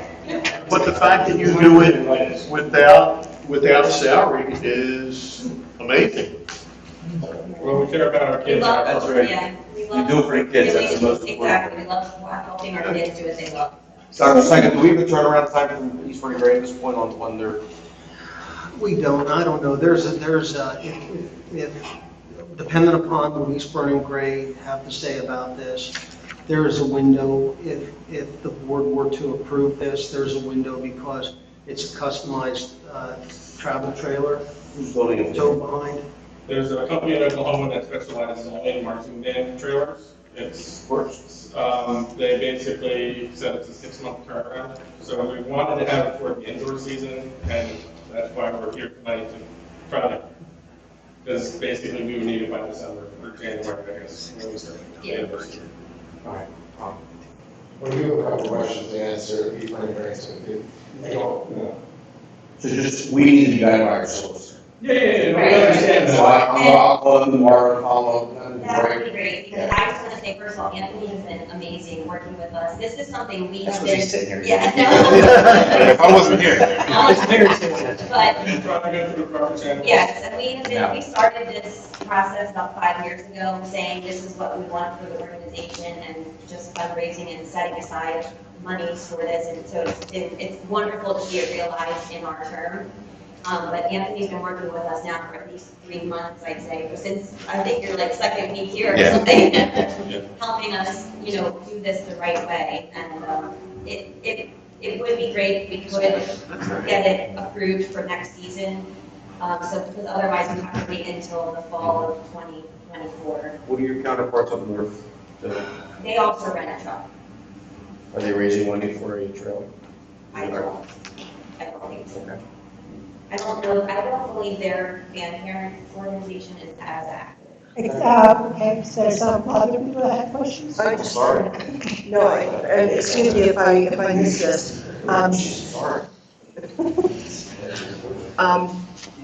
No question, very, very generous and appreciated. I just, I'm curious about what are any sort of associated costs or continuing costs, for example, to insure or store? Do we need a truck? I just would like to know those details, but very much appreciated. Yeah, I mean, I agree, and I think that was also, I was trying to say something similar. We're very grateful for that, but we have to understand if there is a cost for the district that, and we need to know what that is going forward in order to make a final decision other than the So Eastern and Gray. the cost to the district, to insure it, we've contacted our insurance company, and it would, to add it to our, what would be added as part of our auto policy is $167 a year. It is a licensed, a registered motor vehicle, not registered vehicle, so we would have to pay for a plate every year, and we would also have to pay for an inspection. And any sort of, obviously, any sort of repairs or upkeep that need to be done, new tires, anything like that. And again, right now we're paying $165 a day per event or per weekend for renting a box truck. It would cost us to rent a 1-ton pickup truck, which would be required to haul it, $155 a day. And that would be pretty much the only game in town that we have to rent from is Enterprise right now. So that's the cost to the district. So I would say it's pretty much a break-even proposition for the district right now, unless we look at doing something down the line or look at purchasing a vehicle for this. If we're purchasing it, we'd be running equity issues between South and North on that issue. But right now, I would say it's pretty much a break-even for the district cost-wise. And what is going to be the equity issue between North and South if we proceed with that? If we purchase a truck for If we accept the donation? No, there's no equity issue for accepting the donation. I mean, it's a donation. Roughly, can I say it's $90,000, right? It It would doesn't be, have to be committed for that, right? I mean, it would be in line with plowing and. it'd be hard on the truck. Permission to speak freely? Permission to So- speak freely. My concern with using a maintenance truck is that we use it Monday through Friday. My guys store all of their materials in their truck. So if it's an electrician, he's got his wires, his whatever. They have on Friday evening, Friday afternoon, they have to clean the truck out, hand the keys over to whoever from the district is driving it. Monday morning, put the stuff back in. The wear and tear on the vehicle, it is towing a larger trailer. In my experience with people that have towed trailers, they're not always the most skilled. So if one of my vehicles is in an accident, gets damaged in any way, I'm down now a maintenance vehicle. I don't have backup vehicles, so now if, like I said, my electrician's truck goes down, I now have 2 guys in 1 truck, less productivity. It really is the wear and tear on the vehicle that I'm concerned about. So we continue to rent. Yeah, I mean, you have to. I mean, there is a cost to that, so I understand that there's a cost to the district for that, but there's also concern with my maintenance vehicles. I was going to say, this could be a 5th wheel hitch connection, or is this actually a? It's actually, they do both. The one that we had quoted is a bumper bolt. Wow. Yeah, it just requires towing package in the back of your truck, electricity for the brakes, and that 30-foot trailer has brakes. And I do have vehicles that have towing packages. I mean, we tow a trailer for our grounds crew. I get where you're coming from. Again, I agree. Yeah, I don't think we could do it with the vehicles we have. We would have to continue to rent the vehicles. It's a tow-behind trailer. It would, something that big will have electric brakes. It would need a tow package. Yeah, so as Tony said a couple times, the cost that we're paying now, we would drop by $10 a day with the 1-ton vehicle to tow it. Okay. Well, I think it's a good discussion, though I think we need more information. That's what I think we need to hear what East Burning Gray has to say. I don't think we're in a position now or in the future to say that we would be recommending to the board buy a special vehicle to tow this.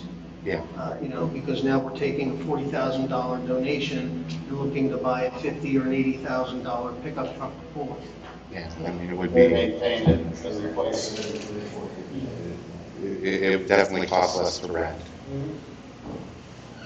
And to speak on the storage, we can find a place to south, I mean, that's up by the upper fields, I don't think that would be, would be the least of my concerns. I hear you, but again, we had snow clouds right in front of the building. I mean, it was Yeah, that- ridiculous. So I just don't, I don't want to make an eyesore. As nice as this trailer would be, I don't want to park somewhere it's nice for the neighbors and everyone else. And I also want to put it someplace where we can put a camera on it to take care of it. So that's all. I mean, I don't expect there to be any other costs than what I've laid out for you. So.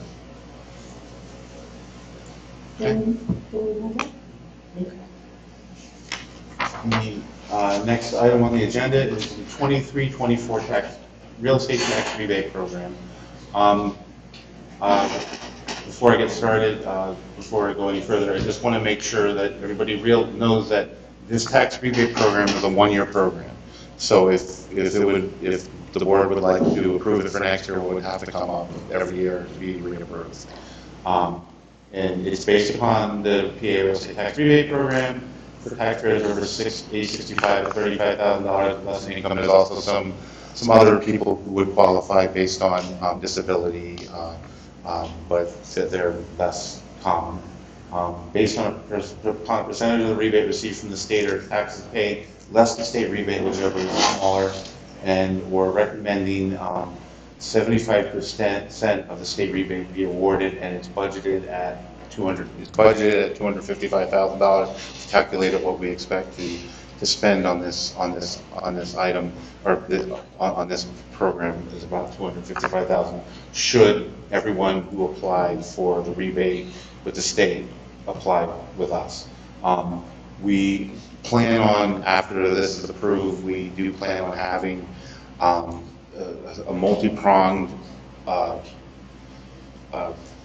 campaign to let residents of the district who would qualify for this know that it exists. Obviously, we're going to put something on the website. We're going to have a page on the website dedicated to it. Consider doing some public notice advertising, and also I would like to find at least 2 locations, one in the north, one in the south, like the senior center, and tell them about the program, so we're getting the word out there. Good idea. So, again, I'm asking for the 75%. It could be higher, it could be all the way up to 100, or it could be all the way down to 1%. But we're recommending 75%. We feel that's a good number for staying within our budget. And I'm just for the sake of the newness of this, I would like to leave this off the consent agenda and have it on consent. Any questions on that? Good. Good. I have one. I have 2. One was going to be leaving off the consent agenda. Is this rebate program set up so that mama and papa don't have grandkids going to school, living in their household? Because that happens. And I have a real hard time giving a property tax rebate to some household that send kids to concentrate schools. There's no way to.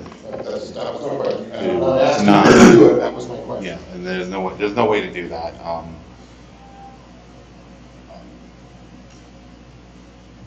I would even with that situation occurring, it might be rare that they would qualify for this. Miriam? Not a question, I just wanted to say in response, Dr. Forward, I don't share your concern over that. It's not a stipulation within the state program, and therefore it should not be a stipulation within ours, I believe. And what's more, we don't know inside everyone's house what their family circumstances are that might require grandchildren to live with grandparents. I wouldn't like to see us try to make some kind of a provision that would prohibit those people from taking advantage of this program.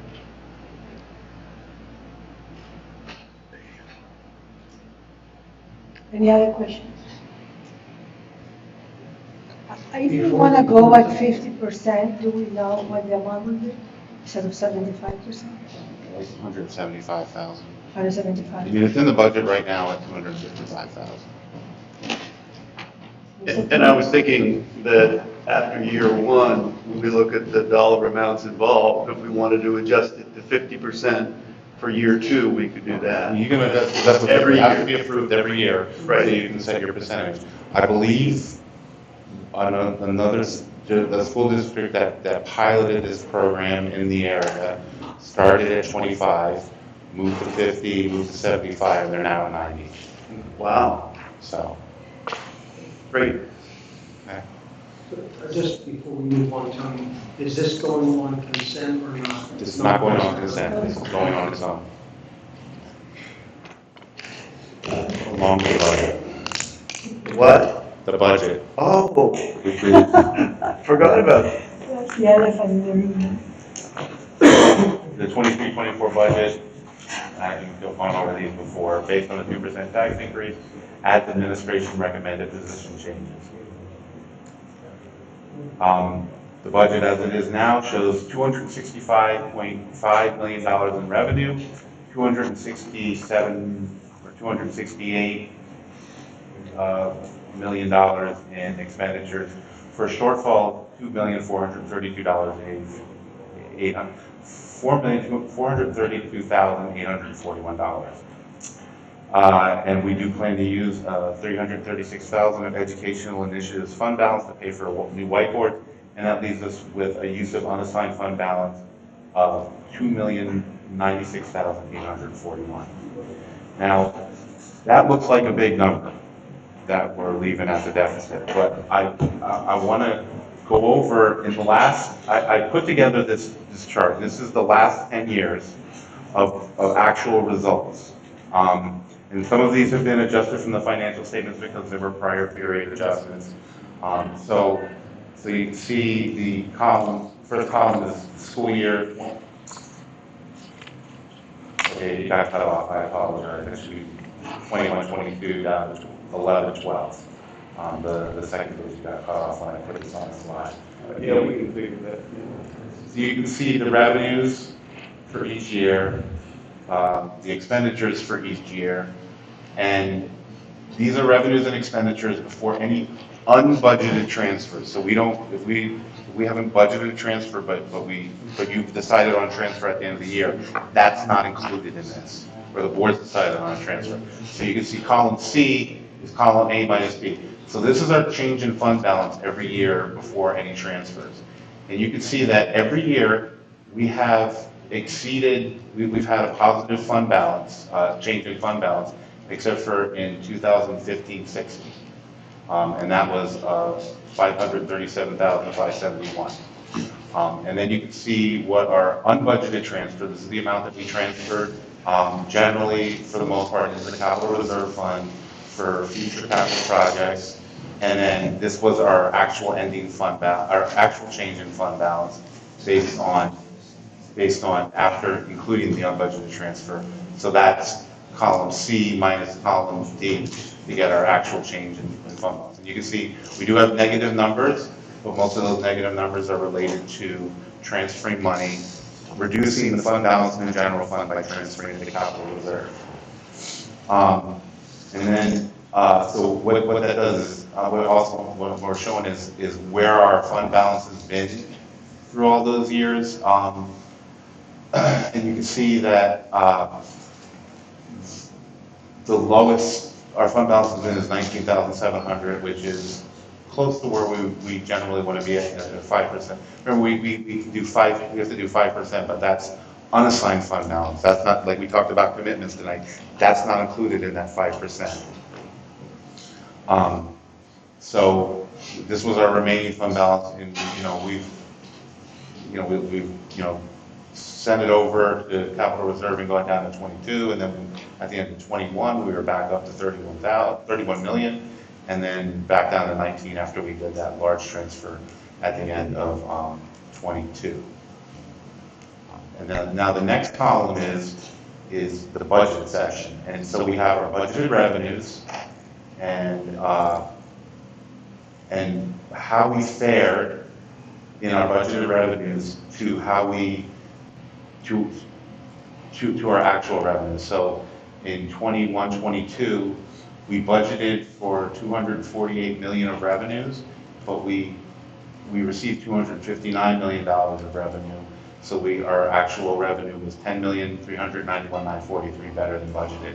And then you can see here the percentage, and again, these are numbers without unbudgeted transfers. And you can see what our revenues were as compared to budget, and every year our revenues have done better than budget, okay? And then the same thing for budgeted expenditures. Every year our budgeted expenditures, and comparing them to our audited budgeted expenditures, which are the actual expenditures in this column, and we can see that, and this is the way us accounts like to do it when we're doing budget stuff. I'm showing you if a negative number is positive, that means it's better than the budget. So if a revenue is better than budgeted, that's positive because it's higher than budgeted. If an expense is better than budgeted, it's positive because it's less than the budget. So just so you're aware, that doesn't mean that expenditures were higher. They were all lower for all these years by 4 million, 5 million, 227,000, 21, 22.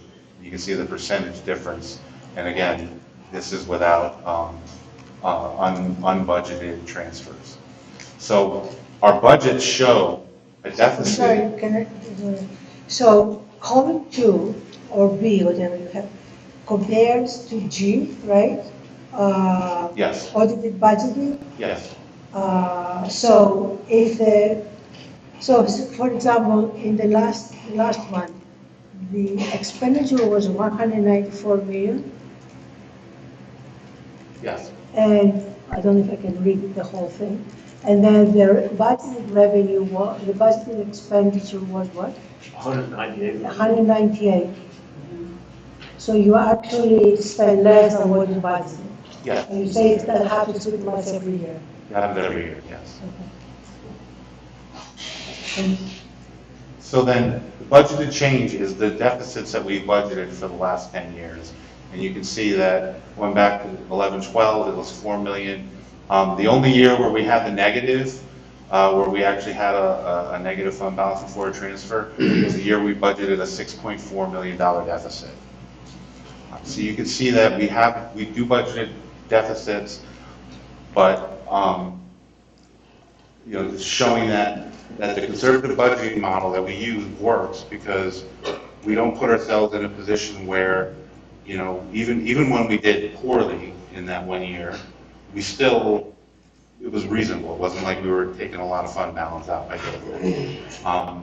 So you can see that we've budgeted, budgeted a change of, and then comparing what those budgeted numbers were to what we actually received, so we budgeted a $1.4 million deficit in 21-22. Our actual return was $9.2 million. So, add these two numbers together, you get a $10 million better than budgeted. You can see these are the years. Every year we do better than budgeted. Even in the year when we had the $537,000 loss, we were $5,909,000 better than budgeted because we budgeted a $6 million deficit. So I really think this demonstrates the effectiveness of our budgeting methodology, and how this works for the district, and we do end up in a better position using our budget methodology. And I also feel like it shows, as we budgeted this year, that the budget this year, I think is you know, I'm happy with the budget, I'll put it that way.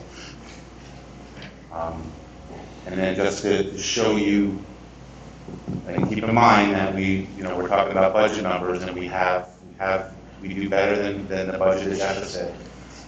We have this year's budget, the new budget that we've put together, and then projecting them out over years. And these projections are based on the budgeted numbers. Even if we were to be able to budget these amounts over the next 4 years as a deficit, I feel we would be very able to, in actual results, we would do better than these budgeted deficits. And Tony, that's because there's additional revenue and expenses beyond June 30th that continue to happen, but our budget is set at June 30th, so we're only looking at, we're just looking up to June 30th for this date. No. No, I mean, this would just be for the whole year. I mean, the budget, when we're still getting expenses in July and August, that's still going back against the budget. Right. That's my point. Yeah, okay. But we're not. But there's no actual numbers on this right now. This is just based on 2 years of budgets and showing that the 2% tax, and this does show a 2% tax increase every year. I do, if we look at where we are with inflation and, that staying within that 2%, I'm just saying, I'm comfortable with the 2%, that's all. Any questions? This is very helpful to see the history. Several board members in previous sessions have asked for this or via email that we've seen. And this is very helpful to help us make a decision to look at how this process works and how it concludes. So we're looking at the history and seeing how this looks at. You can't necessarily look at just one of these. It's important to look at both.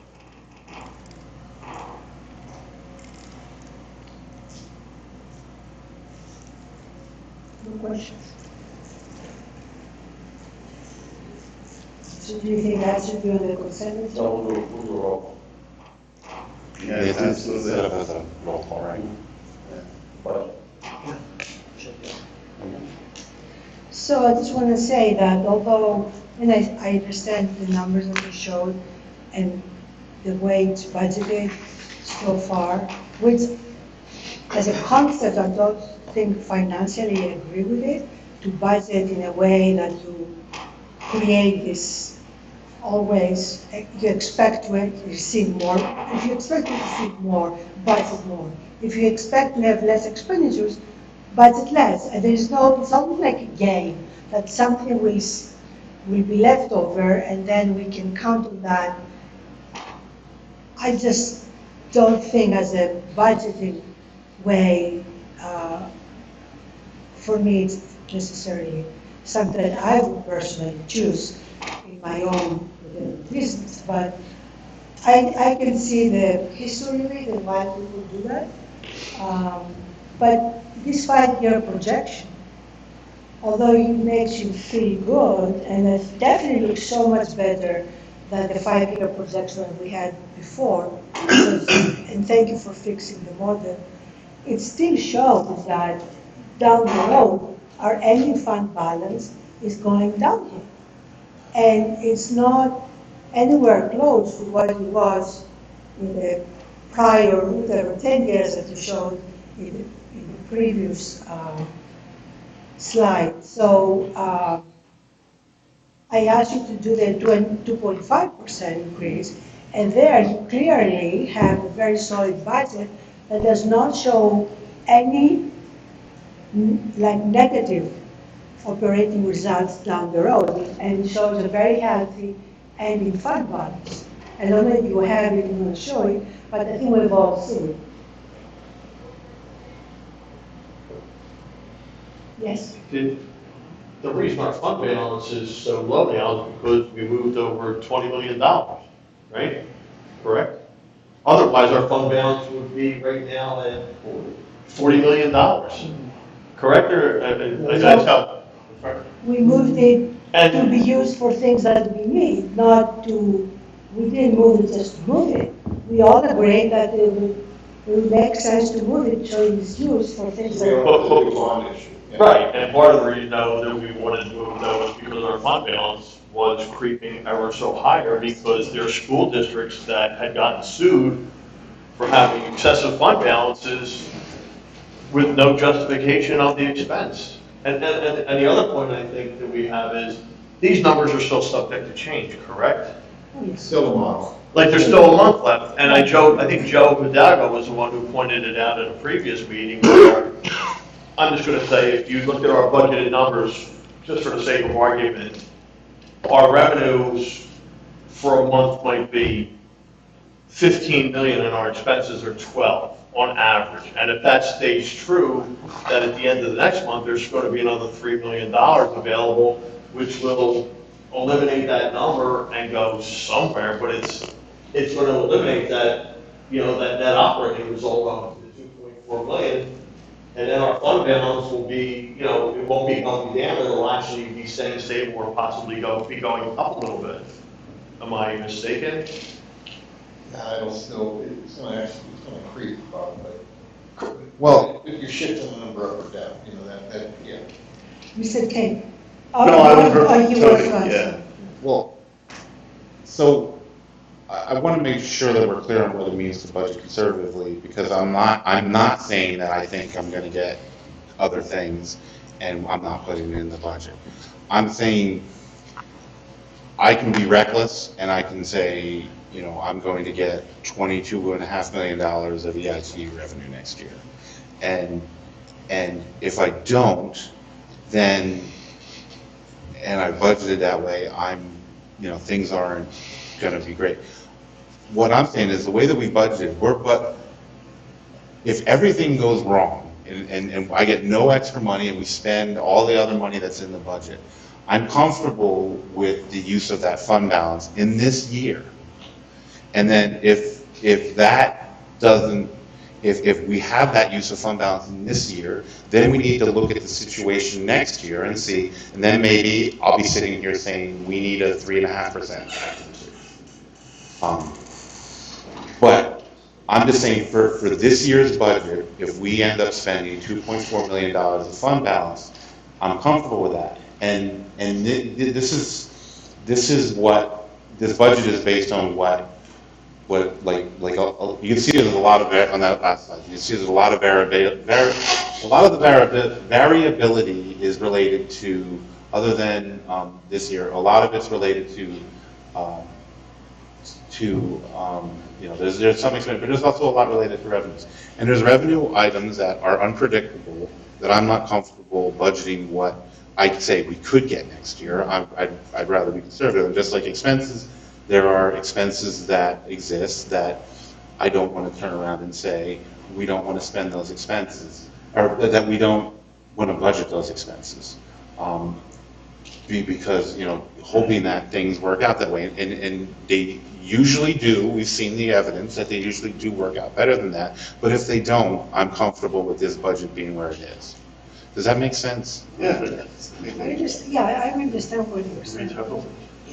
I just want to make sure. I just want to also make the point that when we started this process, we had a huge deficit. And this administration did so much work trying to make that smaller and smaller and smaller. A lot of things that we would like to have, they were taken out. The administration found deficiencies in many different areas. And this is a very lean budget. So I just want to make sure that, we know that there is a lot of a lot of things that we would like to have there that did not end up coming in the budget in order for us to have even that deficit shown. But we've added things to the budget. I mean, we've added. No. I mean, I can go back and see what was originally there, and then from that list, we choose and pick a few things, not the whole list makes it to the budget. Well, I'm saying we've added things to this budget that weren't in last year's budget. We've added security guards, we've added teachers, Right. we've added, we've added endpoint technicians. So we have added to we've added to positions over last But year. you also took out positions. We took out positions that, we took out positions that,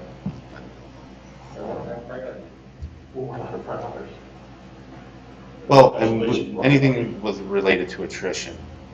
So, but, evaluating locations and evaluating positions and, but we are spending more on personnel this year, not just related to raises than we did last year in this budget. And we'll, and it will continue to do that. Yeah, I think you make a lot of great points. The number one is this is a year by year process. I mean, we're looking out 5 years because that's the prudent thing to do, but we're going to be making very significant adjustments on an annual basis. And I'm confident that we're going to be getting even better financial information from Tony than we've ever gotten before. And this is a great process. The one thing I do want to point out is the fund balance in the next slide gets down to a level that I think would be unacceptable if none of these things change. They will change. I think one of our responsibilities is to make sure that fund balance. So while these numbers all look good and those deficits are certainly acceptable based on historical realities, that in 5 years, $14 million fund balance would be insufficient. I remember Wendy Thomas constantly saying, we've got too much of a fund balance. We shouldn't be holding on to this kind of money. And we've done a good job of spending down the fund balance and using it where it should be. But that's the one thing I would point out, that we need to keep an eye on that fund balance and make sure it's where it ought to be. But yeah, I agree. The way things look for the coming year, I think, is solid, and I can support this proposal. Tony, do you even know what the state's going to give us for next year? No, the federal government's going to give us more. Federal government, I can take a It's such a guess. small number, it doesn't matter. It's not that big of a mess. The biggest thing the largest item that's going to affect, where we end up is what happens with the basic education funding. We're budgeted right now at what we are projected to receive for this year, and that's the standard among most of the school districts. You budget that I'm way. making a point, not disagreeing with you. Oh, no, I'm just explaining what the thought process is for budgeting that. The point is, the state requires us to pass a budget before they tell us what they're going to give us. Yes. And that's a whole time, yeah. But that's why you budget conservatively, because you have no idea what's going to happen in Harrisburg or when it's going to happen. Yes. For your budget. So, and traditionally, when large educational increases in the state budget happen, they don't come to Council Rock. So, they don't from a percentage standpoint. They go elsewhere. We actually did improve in that area. I'm sure we did improve. They have to let us improve a little bit. They're not to the We did. I'm really worried about that. Yeah, okay. And I'm comfortable with your model, Tony. I mean, that's a model. We've got very basic inputs. We talked about it. Nice job. Nice job. So should we go around the table and see where everybody stands since we have. We got a week. No, I understand. I think it makes sense to do it with everything else. Administration's recommendation is 2%. Fine. It's been that way. That would be my position as well. Agreed. I'm good with it. Ms. Ballard? I would prefer 2.5%. Next week. Stipulate that. I think that,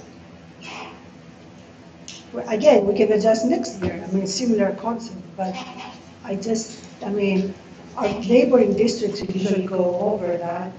And the index is what, 4.1%? Central Bucks was 2.75.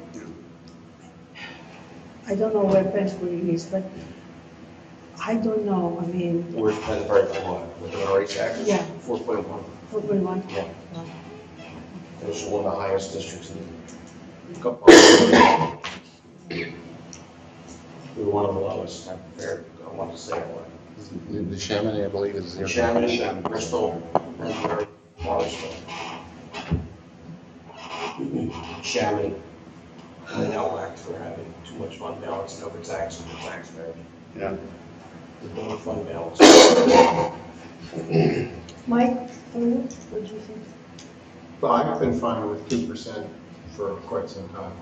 The only question, or the only thing I wish is, because it's happened every year, and you felt pretty good this year, we shaved $16 million off the budget. No, we didn't.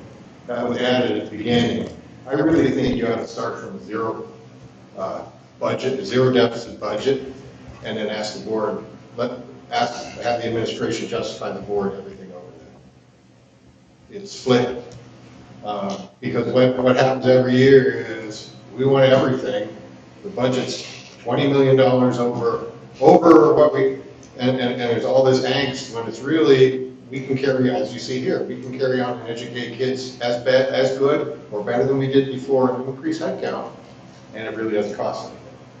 So instead of throwing the pasta at the refrigerator and seeing what sticks, I'd like to fit into the budget you have and then ask us for tax increases to add things to it. That way the taxpayer knows exactly what they're buying with their tax increase versus a bunch of wants that get shaved down and we go through the same process there every year. Well, I think though part of that was the delay in the process this year, where, and I've talked about this before, we're administration is putting together a plan to change how the budgeting's done, and it's starting next month, but there's things that are going to be brought to the employees who do budgeting in August, and so we're trying to be more, provide as much information to ourselves and then to you as possible to make the best decisions. My opinion is, if you have to justify going above and beyond, it also forces you as an administrative team to prioritize what is done. And then you don't do, we've always done this and we want more. Well, I'm forcing you to look at what we're doing too. I get what you're saying. I understand. And Mike, would you say your opinion about it? Yeah, I mean, we've already had more than 5 votes to move this past committee, and I and others have been supportive of this. This is what the administration is recommending. And we've got loads of data to look at to make us feel comfortable about it, but it doesn't have to be a 9-0 vote, so that's fine. Okay. Very good. And finally, on my agenda, I'm putting together a 24-25 budget plan and timeline. I'd like to try to at least give you some information on that next month. And just talk about what we're planning to do to fix things. We're looking at Thank you very much. doing some purchase lease from right to know software, and I want to look at working on a team physician contract. we've been using, we've kind of had a handshake agreement with a local hospital for years, and we're looking to have a more formal agreement, because in order to do some of the medical things that they do, we need to have a doctor or medical, trainer. So that's, I promise you there'll be more. But hopefully things are walking down that. So, awesome. So that's it for the finance committee agenda. Yes. Can I just say one thing real quickly? I really appreciate the hard work that you all did. I think you've given us a wealth of information, and we've asked for different permutations and all that, and you've been you all have been great about it. And I feel good about the process. I know you're going to improve it, but I feel good about what we've done. So thank you. I'm going on vacation on Saturday. So. But you can rest easy knowing that the board supports this. Yeah. We will ask I'll Cheryl. probably call that. We have asked Cheryl to sit in next week in Tony's absence, just to be able to, if there are any specific questions when you discuss the budget, that she can pull things up that we've talked about in committee. So in advance, thank you to Cheryl. She is not willing to offer an opinion or recommendation, but she is willing to provide any of the data that you may want to see again or ask about. I sincerely hope we don't have to relive it again next week. Yeah. No good. I'm not optimistic, but I sincerely hope we don't have to. All right. Okay, ready? All right. Facilities agenda. Richboro Elementary Builders Risk. Upper Makefield Township Declaration of Easement for Stoll Finestone. Brightly software for event manager upgrade. Access security, physical security upgrades. Stoll Finestone Elementary School renovation, additional funds for some furniture. And then Johnson Controls planned service agreement. First is the Richboro Elementary School Builders Risk Insurance. We received 2 quotes from the Seltzer Company. We would like to have the approval for the builder's risk with Selective Insurance Group. The quoted annual premium is $23,481. The estimated project term premium is $33,388. When we got the 2 quotes, we compared them. They basically have the same coverage. Selective was cheaper, so we would like to go with Selective. Okay. What's the budget? Is it in your budget? Oh, absolutely. Yeah, this is all project budget stuff. This is all capital funds. This one is. Okay. No, okay. Next, Upper Makefield Township Declaration of Easement for Stoll Finestone entrance. They would just like a declaration of easement. It's approximately 24 feet wide. This is for sewer, water, gas, road maintenance, that kind of stuff. This was all previously approved through the approval process for drawings and plans. So this is more of a take it or leave it type of thing. So. Yes. Okay. Next, Brightly Software, Event Manager Upgrade.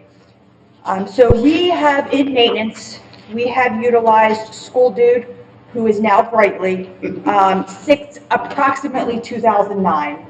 That's as far back as my records go. I suspect we used them before that. So basically the software, we utilize the software for work orders and use of facilities. So we would like to upgrade the use of facilities to Event Manager to allow seamless transition from facility rental requests through invoicing and payment tracking. Right now, we are very paper heavy with this. With Angela coming in, she has done some research on upgrading our software. So Brightly currently will continue to have the software that we have operational. They're not upgrading it in any way, but they are still maintaining it and we could still use it. But upgrading to this event manager will reduce the need for paperwork, actual physical paperwork, and tracking and emails. Everything will be into this software. As a user group, you'll go in, you'll be able to see a calendar to see if you would like to rent on Tuesday evening at 4 o'clock. If that area is available, you put your request in, you get an estimated fee for that, and then they would go through a process. Go to Angela, Angela would take a look at it. Does it fit within our guidelines? Is there something that we want to book? Does it interfere with anything? Whoops. It also can take the information from our athletics department on their calendar and directly feed it into the system so that someone can go in if there's a turf event and they see, oh, there's a soccer game on Tuesday night at 7 o'clock, it's not available, so then you're going to go somewhere else. This also allows for tracking of invoices. It's no longer through paper and emails. So Angela can go in, submit the invoice to the user could then still mail their check in. This software does have the ability to take online payments, but that's not something that we do at the district right now. I'm not asking for that. There's fees and stuff for that. We don't need that. But so Angela would get the check, go into the system, check it as paid, put the check number in, the amount, reduces the user group's balance, and then it moves on to the process payment through the business office. So year one, which includes the upgrade implementation, would be roughly $26,000. So right now, what we use now is called FS Direct, which is Facility Scheduling Direct. It's very rudimentary. It costs us about $10,000 a year. So upgrading, if you look at year two, it's about $15,000. So it's about $5,000 more than we currently pay. But again, it's like taking your flip phone and upgrading to an iPhone. So it's a lot different. And then year three, it would be $15,812.15. We do have a budget line item within our budget that allows us to pay for the Brightly software. And then one other thing is we still will keep the maintenance direct. We don't want to go through an upgrade within my group of both sets of software all at once. We want to make sure that we focus on the event manager. Angela's phenomenal. She's more techy than Pauline, so I think the transition will be very smooth. So that's my pitch on this. Any questions? Yep. Cybersecurity review? It's fine. It's all web-based. Yeah, but. But no, it's not tied into any of his servers. It's all web-based. Users would have their independent username and password, so they wouldn't. They have big cybersecurity. We've had other vendors that blow us up. Yep. So, and also the good thing is that this is the same software same company that we're using now. It's just an upgrade from version 1 to version 25. We don't use this for the cruise contracts? We would put the Cruza contract in there. So, if Cruza has, I can't remember how many off the top of my head, say they have 200 hours a month, it's less than that, but we would put that time in there so that, yeah, so Bob soccer organization wants to reserve it, they would see, okay, Cruza has it this night, and this night, I can reserve it on Monday night. And again, through the approval process, we'd be able to work through that. It is. So we are going to look at upgrading the maintenance portion, but this is more of a priority than the maintenance. The maintenance we're making work for us. Okay. Next, access security, physical security upgrades. This item was discussed in the security subcommittee. So we would like to have an approval of $158,815 for access to security to perform the first phase of work. Good. I don't want to talk too much about that. Yep, that's, We're keeping the, Okay, next, Soul Finestone Elementary School. We approved funds for furniture last meeting. I came to you guys and said that if we needed some additional money, I would come back to you to request this. So here we are. So we worked with the principal and all the staff to make sure that we had everything included, and make sure that we're coordinating with construction, and so we don't come, September 1st and say, oh no, we forgot this. I'm sure there will be something, but we've tried our best to get everything. So we need some additional student desks and teacher desks. We have a change in use of space for offices and conference rooms. The principal decided to move some space around, reallocate usage of some certain rooms. So that changed the price slightly. And then we need to add in art room stools. The contractor is responsible for the tables. It'll match all the casework. We just need to buy the stools, and that wasn't included in the previous. So the additional request is for exactly $30,669.05. And before you ask, yes, it's budgeted. I was wondering. Questions? So it's budgeted in the original, it's budgeted in the original. Yeah. How did we miss this? It's just a lot of stuff. It's on this. It's coordination with the principal to make sure that, before we sign on the dotted line, we have everything that we need moving forward. This is it. Not. It's 95. No, it's fine. I hope that this is it, but like always, come September 1st. This is a big school, and it's a lot of stuff. Yeah, it is. And this is a huge space that we're turning over, so if this is all we have, we've hit a home run. Well, there's an article in the next paper might be done earlier, apparently.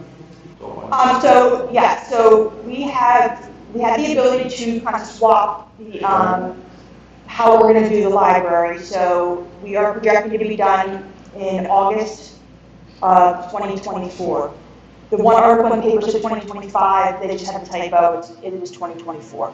that was my question. How did they get that information? I mean, Okay, it's so. wrong here, but how could they even notify? So we had a meeting with the Upper Makefield Township. They asked us to come and do a brief presentation just to update their board and their constituents on this. So no one spoke to the newspaper. My previous experience is I will never speak to a newspaper. This woman over here will. My contractors know you are not authorized to speak on behalf of the school district in any way, period. That includes Dewey. So the reporters were listening to their presentation. I was there. I knew exactly what we were going to talk about, straight facts, and they just took the quote from Colin directly and made the article out of it. So they were present during your presentation? I don't know that they were present. They could have been listening, just like it's a public meeting, so. Yeah, I saw that, and how did they even know? Yeah, so there's two articles. There's one with the Herald, the Bucks County Herald. That one's more accurate than, what was the other one? The Courier. So the Courier just has a typo with the year. It's 2024, not 2025. But yeah, they just listened. Before you move on, can I just add something regarding Soul Limestone? Because of the phasing, they're going to be in this summer. John and Meg, the principal and secretary, will be relocated for the summer. All their contact information will work, the same phone number, same email address, but while Dewey and the contractors are in there doing the work, we're going to have to ask John and Meg to move out because they'll be doing some stuff in the office area. You're gonna put them in another school? I'm sorry? You're gonna put them in another school? Put them in another Yeah, school. I think Newtown Middle is where they. Okay, Mr. Tate? I think it's really great news about the timeline. That's really exciting. That'll make a big difference on August instead of October. Absolutely, and working with John, he has been phenomenal through this entire process. He's probably, if not the best, one of the best principals that I've worked with in my career. He's given us the ability to swap that. So what he'll do is come April of next year, he'll start teaching library in that curriculum, and I don't even know anything what they do, but he'll start teaching that on a cart to each of the individual classrooms. and give us the ability to take, because we have to we have to rip off the entire roof of the library and put a new whole structure in. So he's given us the ability to swap that out and really cut the project short by about 3 months. That's great So news. the contractors have all signed off on this no-cost change order for, just to document the reduction in schedule. So when Colin gets that all put together, it'll come to the board for your approval, just so we can document it officially.